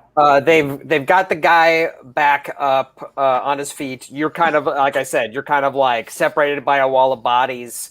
So I'll just have you kind of on the periphery of this fighting pit. You hear gunshots though behind you suddenly, and it's all hell is breaking loose. Okay. Well, how close am I to the gunshots? Because I think I was aware of the situation with Jacob. I'll have you 15 feet away. Okay, and I'm how close to Koala and Ivan? You're 3 rows of minor bodies away, so 10 feet away. Okay. But you can't get there because of the bodies. Unless you want to try again. It is your turn now, so. Yeah, let me roll my AP and see. And I know we've cruised past the 2-hour mark. But we'll hopefully we'll see what happens with this insane. Okay, so I rolled a guy pretty quick. I rolled a 6 AP. Okay. So I guess what I'm going to do is I'm going to go over to the Tar Hogan gang. I still have my spell. I haven't used it, right? No, you weren't able to touch him. There. No. Okay. So I'm gonna use it on the teak woman. Okay. So it'll cost you 3 action points to get over there. Okay. Because it's 5 feet per action point. So you have 3 action points left. Okay. Yeah. What does it cost to touch? It's 2 action points to touch. Okay. Yeah. I will just touch the woman with my spell. Okay. And this is Witchery Fear. Yeah, I'm gonna do Witchery Fear on her, and so you cause a target you touch to be afraid of one person they know or can see for 12 hours. This costs 2 of your Witchery points. Yeah, it's actually going to be 24 because I have Consuming Fear as a master. Right. Of these. Cool. So yeah. And I'm gonna make her. Deathly afraid of Jacob. Oh boy! Cool. Great. And so that just happens. Unlike some games, she doesn't get a save. She just is struck by this fear of Jacob, and it doesn't mean that she won't attack him. It doesn't mean it's not that type of fear. It means that she avoids him, and it is like a consuming fear of him.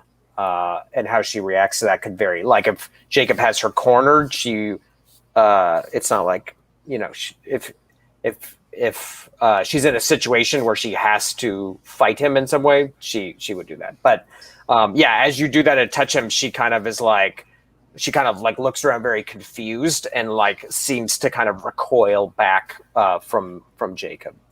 Well, cool. then will she run away since it says that she will try to avoid that person? We'll see on her turn what she does. Yeah. So you have one action point left. I assume you want to just roll it over unless you want to move. I will get 5. I'll move a couple feet away just so they don't know it was. There's no opportunity attacks in this game unless you have a talent that lets you do it. So you can just move away. I'll roll it over. I'll roll. Okay, so you roll 1 over, but you're there in the combat. Great. Okay. So a gunshot breezes right by your ear, yellow dirt from behind you, and you see Franklin clutching his revolver with both hands, and he's just shot Tar Hogan with it and critted. Let's go, Franklin. Critted with a headshot, no less. As it's just like he's not killed. He didn't like blow his brains out, but he did blow a significant, just a stripe of the side of his face and hair, and kind of like whipped his head back, and his hat has flown off as he's kind of like reeling from the shot. Wow, the kid. And then he shoots again, and it just kind of like grazes Tar Hogan, but it seems like it maybe did a little bit of damage.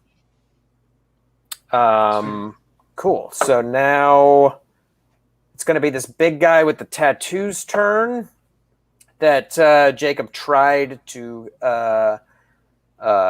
kill with his knife or whatever. And you can see that this chain that's wrapped around him, it has like this big chunk of kind of raw iron that's like welded to the end of it. And he's kind of going to take a little bit of it out. It looks like he's got a good amount of chain, probably 10 feet of it. But he's only taking out a little bit, and he's just kind of like cranking it back, Jacob, and he's going to swing it at you. So you're gonna take 2 damage, and he's gonna do it one more time, and that will miss. So you take 2 damage as he's swinging that around. And now it is that woman's turn. I like how we came in here all tough and like no big deal, and then the only one who's been rolling well is the scared kid with a gun. I know, it's hilarious. Getting the shit knocked out of us, and the kid with the gun crits in his brave moment. That's amazing. I know, I love it. Cool. She's going to run over to the stairs. She's clearly wants to get away from Jacob for whatever reason. She's kind of like backing up against the stairs, but she doesn't leave the bar. She's kind of like looking around the bar and like studying everyone. And she's kind of like looking at Franklin, who's holding that gun with 2 hands. And she's kind of like looking at him intently, and you can see Franklin kind of like, he seems to be like jerking unnaturally and like gasping for air, like there's something wrong with him inside. And that is her turn, which now I will kind of cut back to this fight in the pit, or just give. So in this moment, there's been these gunshots. Koala, you can just tell me what you want to do, and you can either roll into this initiative, or you can continue fighting in this fighting pit. If you continue fighting in this fighting pit, I'll just have that scene happen at the end of this other fight. Otherwise, I'll have you roll into this other fight. It's up to you. You've heard the gunshots. You don't need to roll. You know that there's something happening by the bar, even if it's kind of hard to see. I leave it up to you. Well, I mean, like, is the fight dispersing? Like, oh no, the people around you, like, no. There's like fights that happen around the fighting pit all the time. People have bet good bolts, good slugs, good H. They bet. Yeah, Koala's staying in this thing, man. Like his arms are fucked up, but he's got something to prove all of a sudden. If it wouldn't have been the bearskin thing, this would be a different situation. But I think he's just gonna if you want me to just step out and let them finish, or do you want me to just like take my combat action real quick? Well, yeah, we'll just have this fight scene happen at the end of that because we're at the end of that initiative. So I'll just have Ivan gets to go first, so I'll have him roll first. Great. Yeah, you can just slot me in as inside of that initiative. Absolutely, I'm totally cool. Okay, cool. So he has 11 action points, so he'll resume. He's been brought to his feet. He's standing up again. He's going to punch you for 3 damage. Oh boy. Just general damage, and he's going to punch you for 1 damage. And now it's your turn. Okay, cool. So I have 7 hit points left out of my 17, but I on my AP rolled 2 double 6s. Whoa! So, yeah. See, now this is normally in combat. This is what triggers a death blow. If you manage to roll 3 6s, which happens surprisingly rarely, you can instantly kill an enemy who is not an elite enemy, a major or minor elite, of which Ivan is not. So my 2 6s, that's. You could tell me, Koala, what you do in this moment if you want to. I will say you can modify it if you don't want to kill him. You can instead modify it so that he's knocked out. He's knocked out unconscious. Yeah, I don't think Koala wants to kill him in this moment, but he absolutely he's headbutted him to the ground and he fell over. And then if he gets picked back up by the crowd again, he just goes respect nature and just headbutts him as hard as he can, just straight head to head, and I love it. Damage. Yeah, you headbutt him, and it's louder than that bell that Marcus rang to start the fight. When you headbutt him again, and this guy's skull looks like it's got to be an inch thick, but there's just this crack as you absolutely ring his bell, and he just stands there for a moment, sort of inert, and then just like a tree falling, just crashes into that sawdust and sand floor, just absolutely out cold. The crowd is stunned after watching you get both your arms fucked up and pummeled to rebound with these 2 savage headbutts. They're just kind of aghast, and then there's a bunch of cheers from the people who bet on the underdog that are kind of peppered through the crowd. And now go ahead and roll a reflex roll, and I will put you into the initiative for the other fight. Amazing. That's just 1d6, right? Yes. I got a 1, so I am still, which is my last reflex roll. So I'm still in it. I'm too busy growling like a red cat, just being I love it. And people are like, holy shit, yeah. And it's kind of maybe it's hard to get over to the fight because you're being swarmed now, and people are like, with people congratulating you or telling you it was lucky, what have you. I love it. Great. I've got you in the initiative. It's at the end where you were going anyway. So now it's Tar Hogan's turn at the top of the order, as he kind of wipes this blood off of his face. It would be wiping out of his eye, but he's got this chunk of black rock in that socket that's kind of pooled with blood. He's going to shoot you, Jacob. You're gonna take. You're gonna take 5 damage, and you've been critically injured in the head. He's going to shoot you. Well, 5 damage is all I had left, so you I think he's blown my brains out. He does not. He has knocked you unconscious. Okay. You're not dead till you get to -10 hit points. So you fall to the ground, but it is probably horrifying to everyone else. They've just seen you get shot. 2 people now get shot really good in the head, and they're both okay though.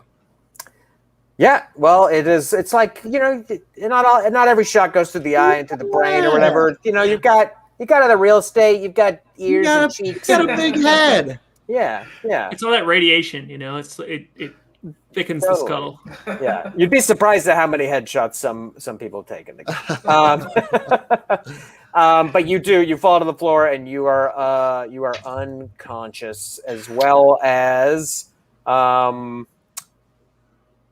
The other thing that happens is you lose your most recent talent point along with whatever you gained from it. So at the bottom of your character sheet, whatever your last talent you wrote in, you lose the mastery in it. You forget a little bit when you get hurt in the head.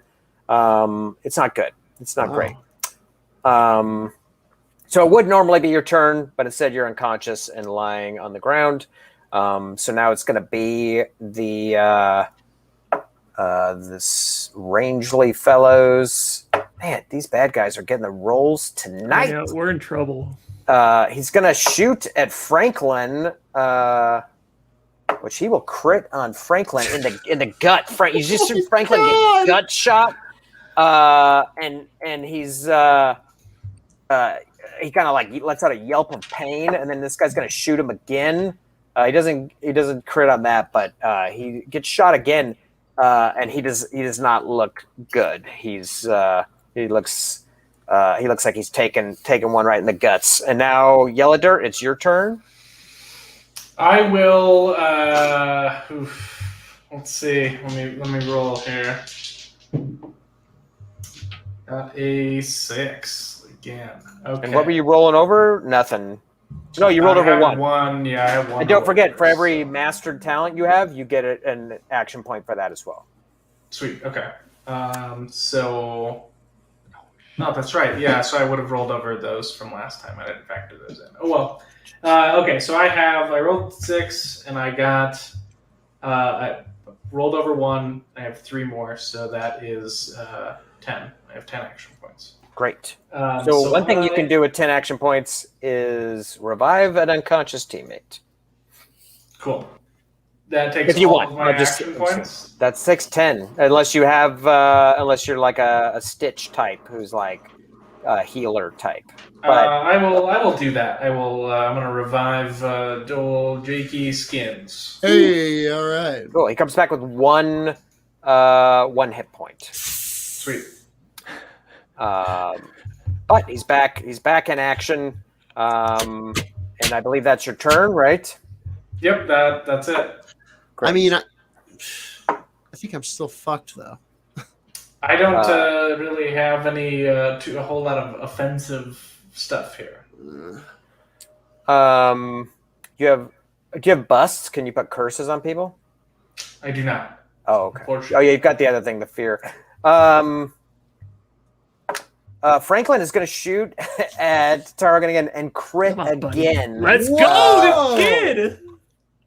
He's going to return the favor and gut shot Tar Hogan. Actually, he wasn't the one who gut shot him, but yeah, you know what I mean. He shoots Tar Hogan in the gut, and then he's going to stagger back. He's going to use his remaining action points to sort of stagger back, holding his guts and his gun in the other hand, and he's going to move 15 feet away, kind of back toward the wall. And now this big guy with the chunk of iron on his chain, he's going to roll his AP, and he's got 8, so he's going to try to hit you, Yellow Dirt, twice. You're going to take 3 damage from the first hit, and the second hit, he's going to miss entirely. Okay. And now it's this woman's turn. Oh, she almost didn't get it up, but she did.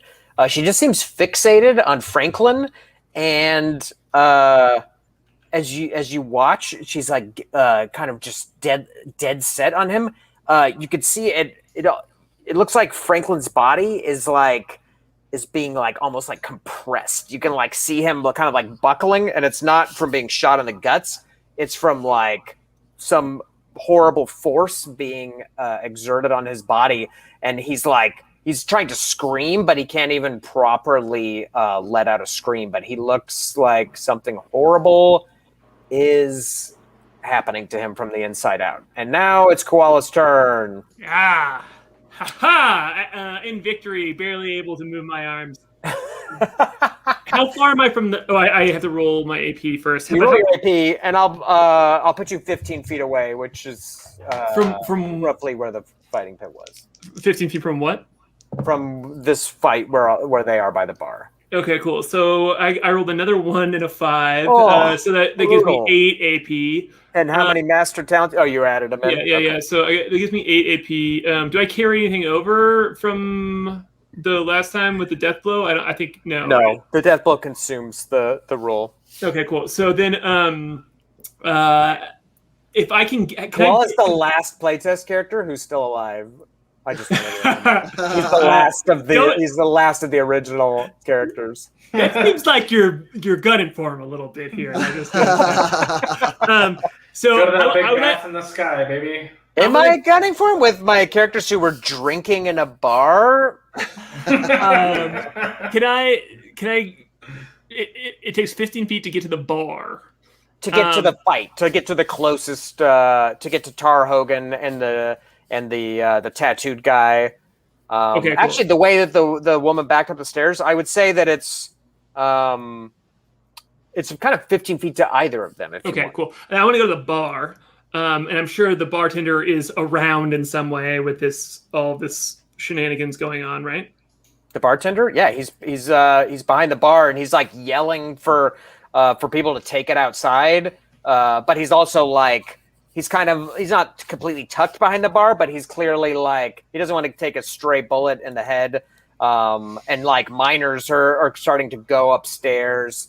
And there's 2 chickens that have made their way down here from when you tore the coop off. And so there's like some feathers around and it's sort of chaotic. And the miner who got stabbed with the poison knife is like locked up dead and like contorted and stiff, and he's being dragged up the stairs as well as there's sort of people are clearing out as you're getting the venue to yourselves.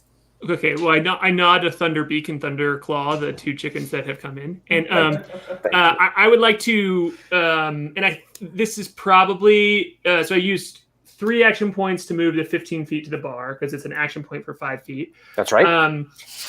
This is probably going to take a skill check, but I would like to ask the bartender for a can of firewater, and then drink that like shot, no-handed shot style, just like up there, because I think that you can still hold bottles and stuff. It's not like your arms don't work. Okay, cool. Because I think that helps me. It would help me shake off an injury, right? To drink a can of firewater. Yeah, that's the effect that the firewater has. Yes. So when you ask to use a skill in combat, it costs you 2 action points. If I ask you to do a skill in combat, it's a freebie. So this is going to cost you 2. And then interact with an object should be 7 action points. Yeah. Right? And you could tell me the skill you want to make. I assume it's persuasion because you're asking him in this moment.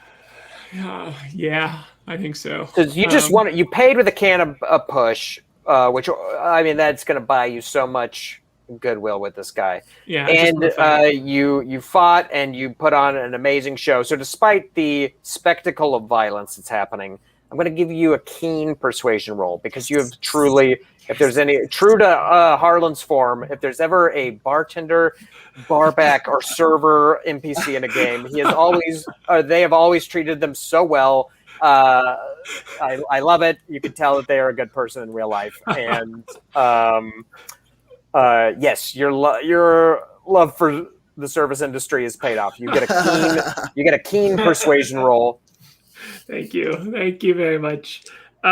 Great. So I rolled 2 ones. Oh my god. Oh my god. I rolled 2 ones.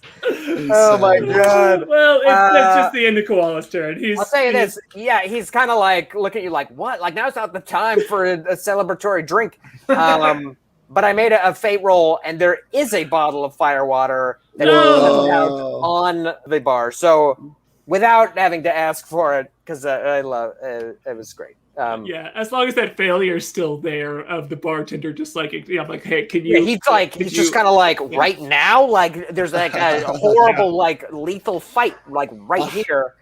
Cool, and I'm gonna use the last one of my AP then to just move 5 feet toward Franklin. Cool. And so you wanted to remove the injury from your right arm, I assume? Yes, that's correct, yeah. And you're moving toward Franklin. Yeah, because I'm gonna say, we've done our work. Let's let's get you out of here. We've proven our point. You could talk for free if you want to yell shit. Yeah, It's like yeah. other role-playing games. And with both of you up, I'm like, let's get the kid out of here. Like, he shot him. He's done it. Let's go. Cool. So Franklin backed up 15 feet away from that fight, so he's still 15 feet away from Okay, you. cool. Yeah. Okay. Yeah. All right. Is No that your problem. turn? Yep, that's it. That's all I got. All right. It's Tar Hogan's turn, back at the top of the initiative. Oh, and he didn't even get enough AP to shoot his gun. Oh, boy. Maybe it's being shot in the gut and the head, whatever it is.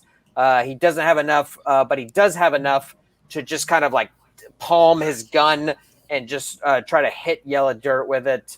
Why me? Which he does as well as you can. Oh. Yellow Dirt, you're going to take 5 damage. Wow. Woo. You are injured in your left leg. Wow. So maybe he was trying to get you in the face and he kind of like clumsily biffed it. So, Jacob, it's your turn. So just to stand up is going to cost you some action points. But Well, roll out your them, pool. I'm going to roll them up first. So that's 3 and 3. I just rolled 2 3s. Plus as many mastered talents as you have. Sure. So that's 9 there. So you've got 9. Cool. That's 9 there. It costs 2 to stand up when you're prone. Okay, I'm going to stand up and attack Tarhagen. Cool. So it's 2 to stand up, which leaves you, I believe, a 7.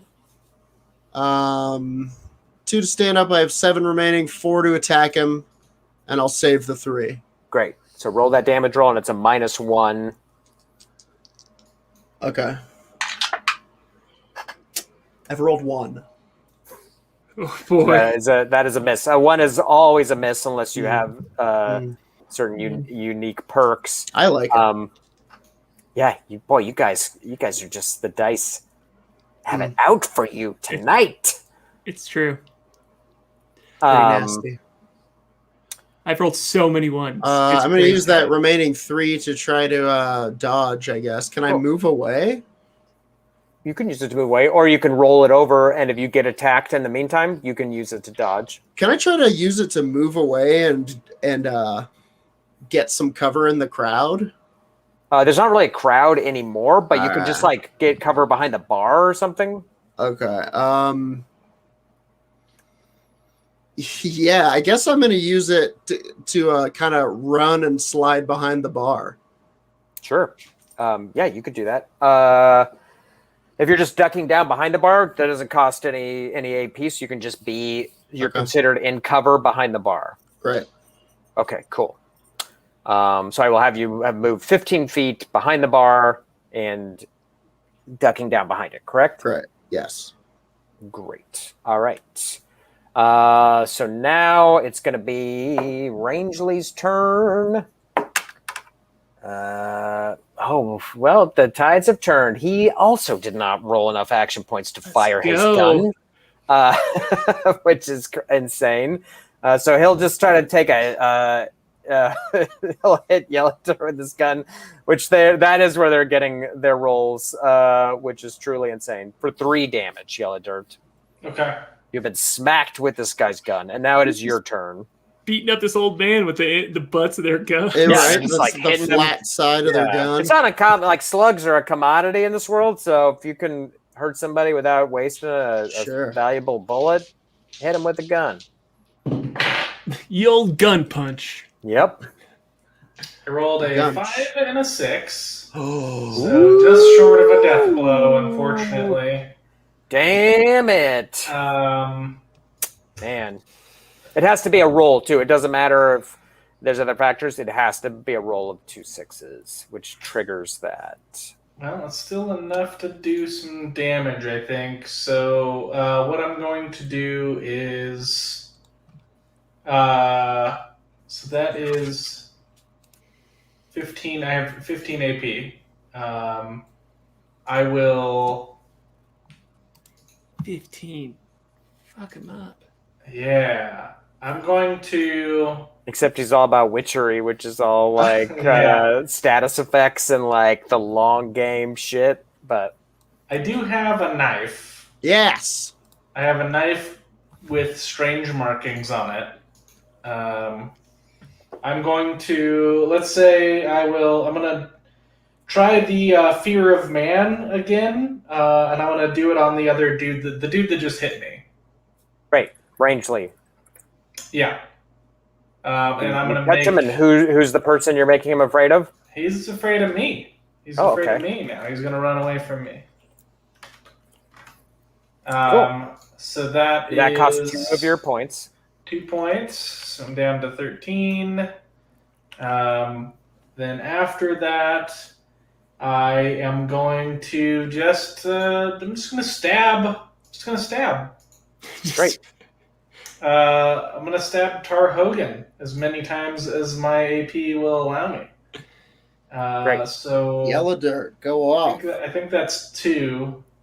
I think that's 2 times. It's an attack with blade weapon, right? So it's if you 3 have times. 13 left, that should be 12. 3. So you shoot 3, yeah. 3? Okay. Get those Well, stabs. I was thinking about maybe saving one for a dodge because I'm pretty hurt. Oh, Yellow Dirt's not looking too good. Not looking too healthy. None of us are looking too good. I think it's all or nothing, Yellow Dirt. Okay, yeah, I'll stab him 3 times then. Who are you stabbing? Tar Hogan. All right. So you're not trained in blades, right? So all of your damage rolls Correct. will be snake bit. Okay. Which means you roll twice, you take the worst of the 2 results. Okay. But still, 3 attacks. That's not bad at all. Not bad. I think he's just using 2 because he wants to save one to dodge. Right? Oh, right. So your modifier I'm going to do 3. Okay. and your modifier is -1. So Okay, well, I rolled it 2 damage on the first one. okay. That's snake bit. Mhm. And rolled the second one.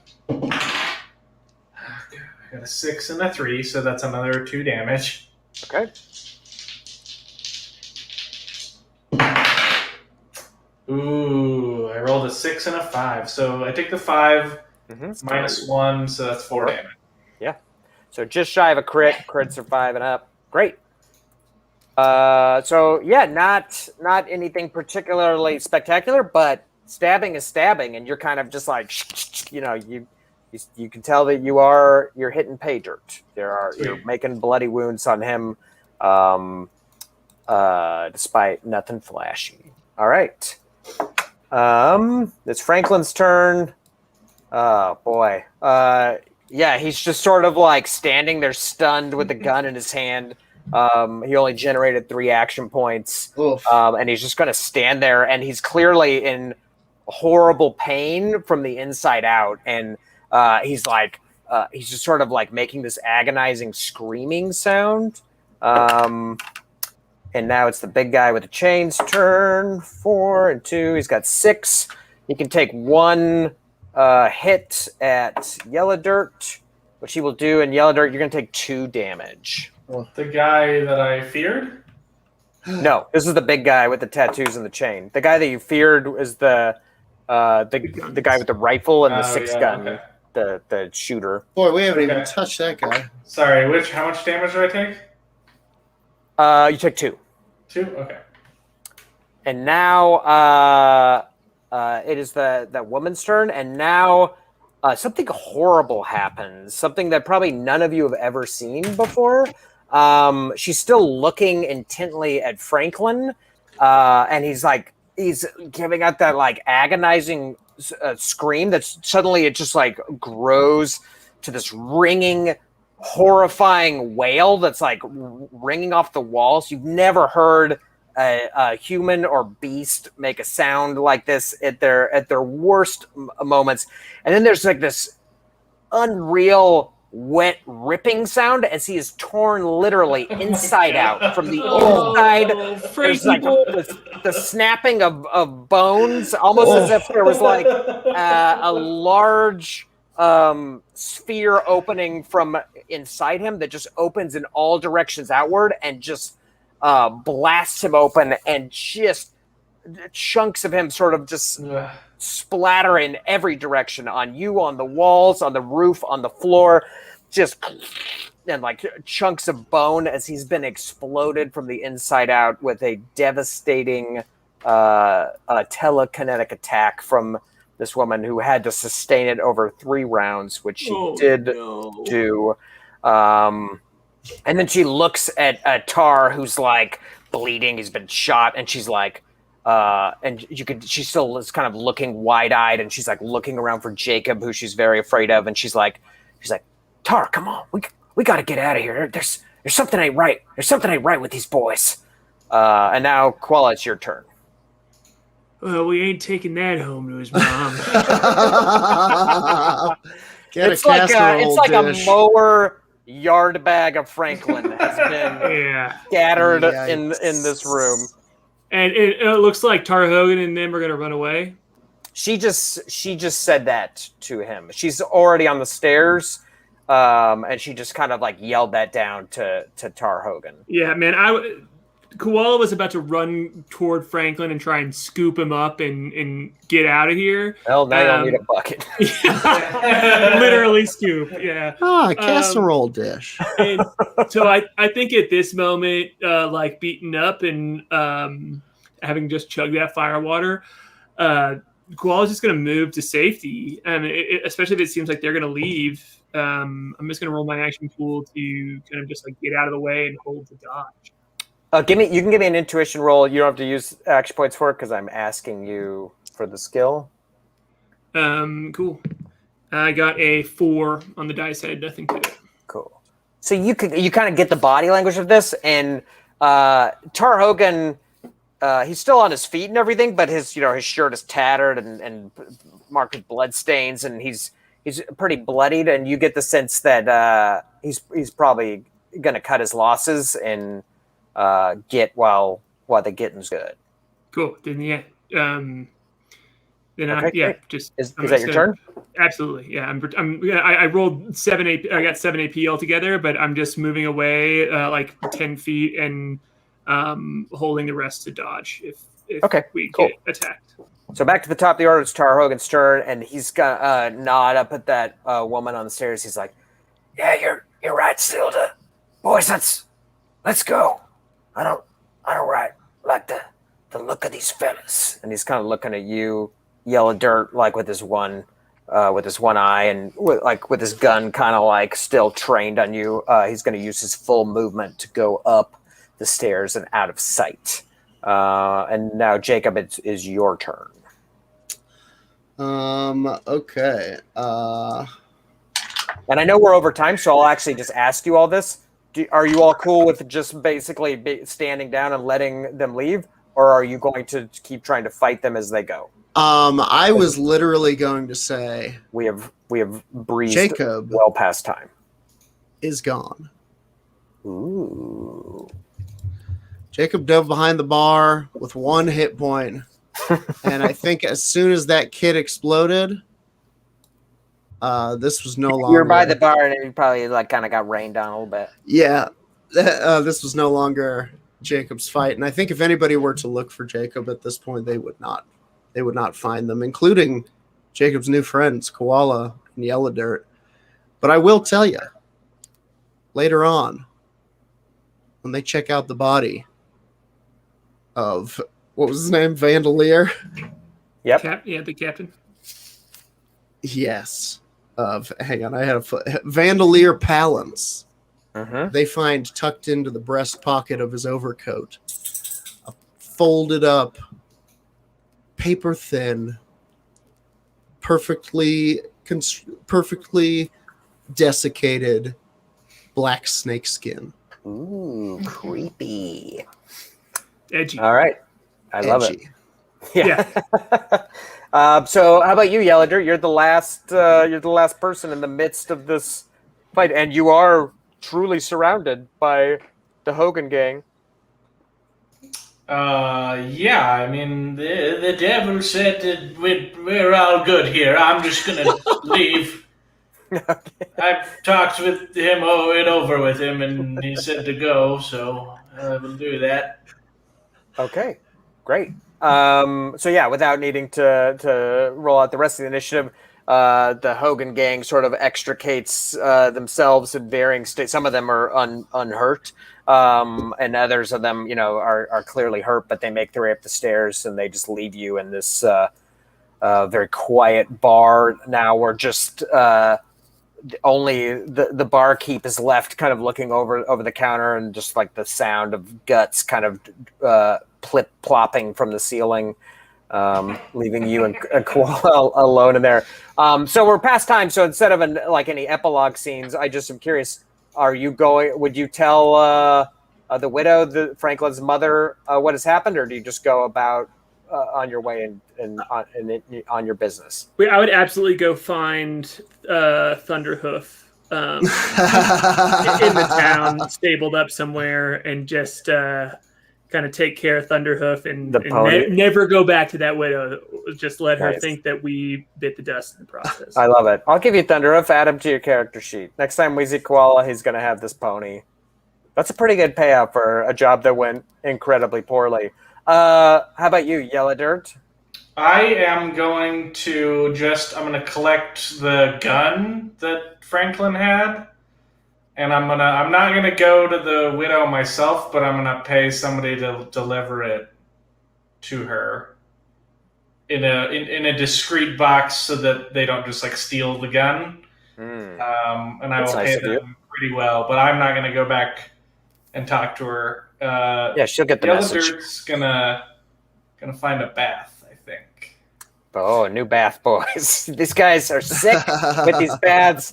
That was a lot of fun, at least for me. I hope it was a lot of fun. I hope you all had fun in that. Things. Wow, what a job! What a job! I just want to thank.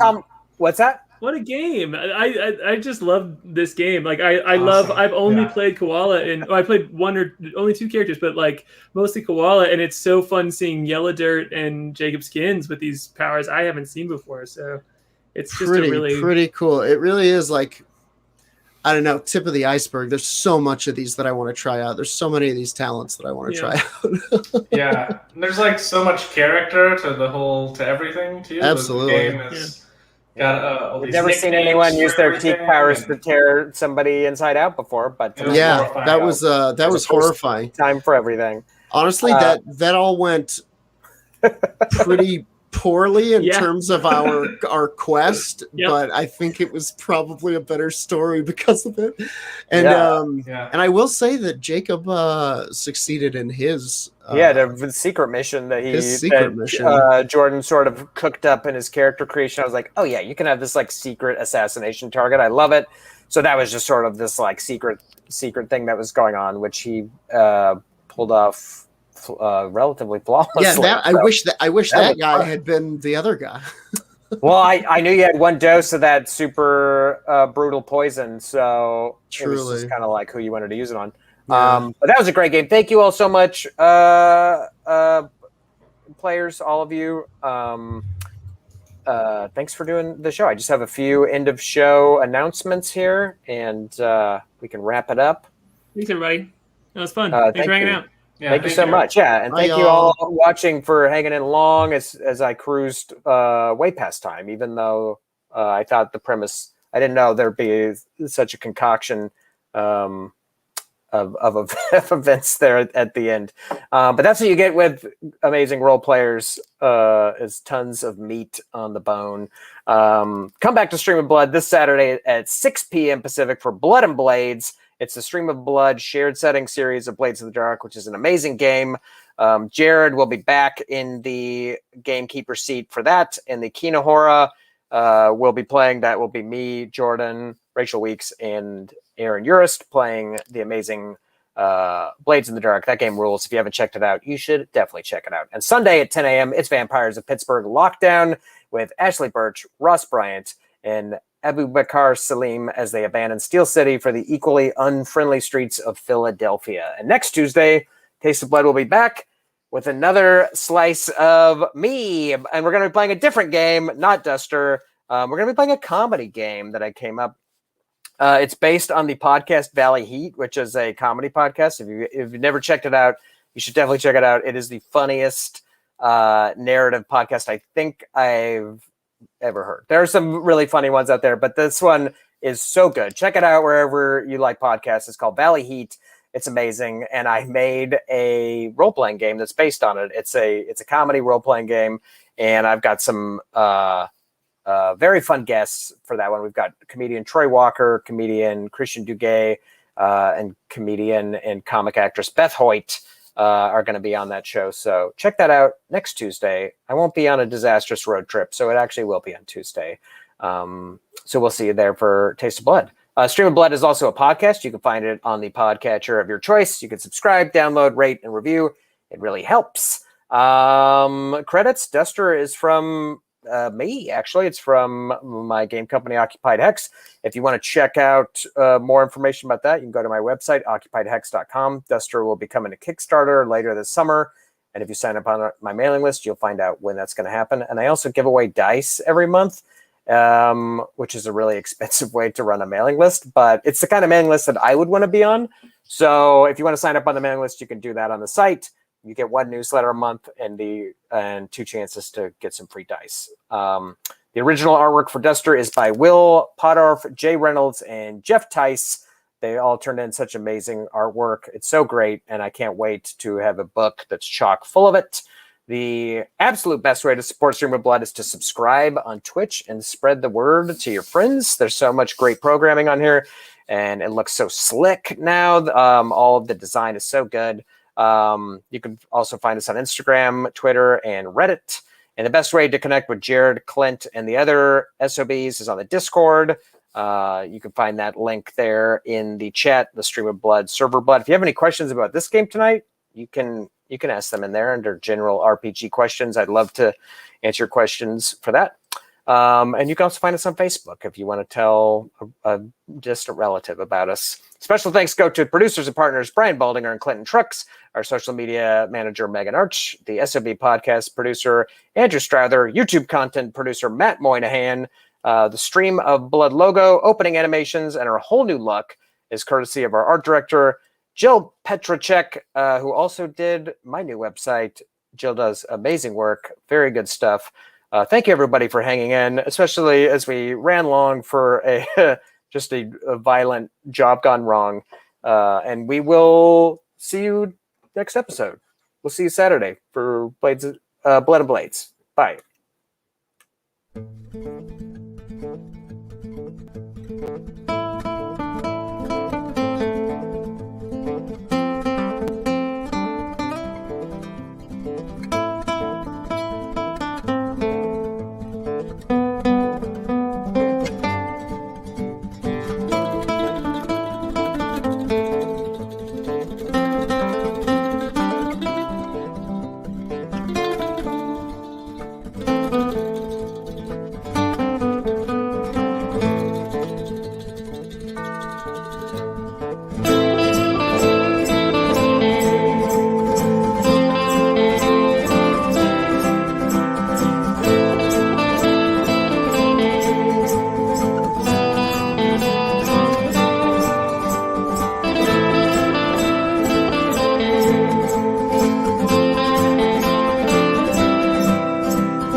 Hey, it's Clint.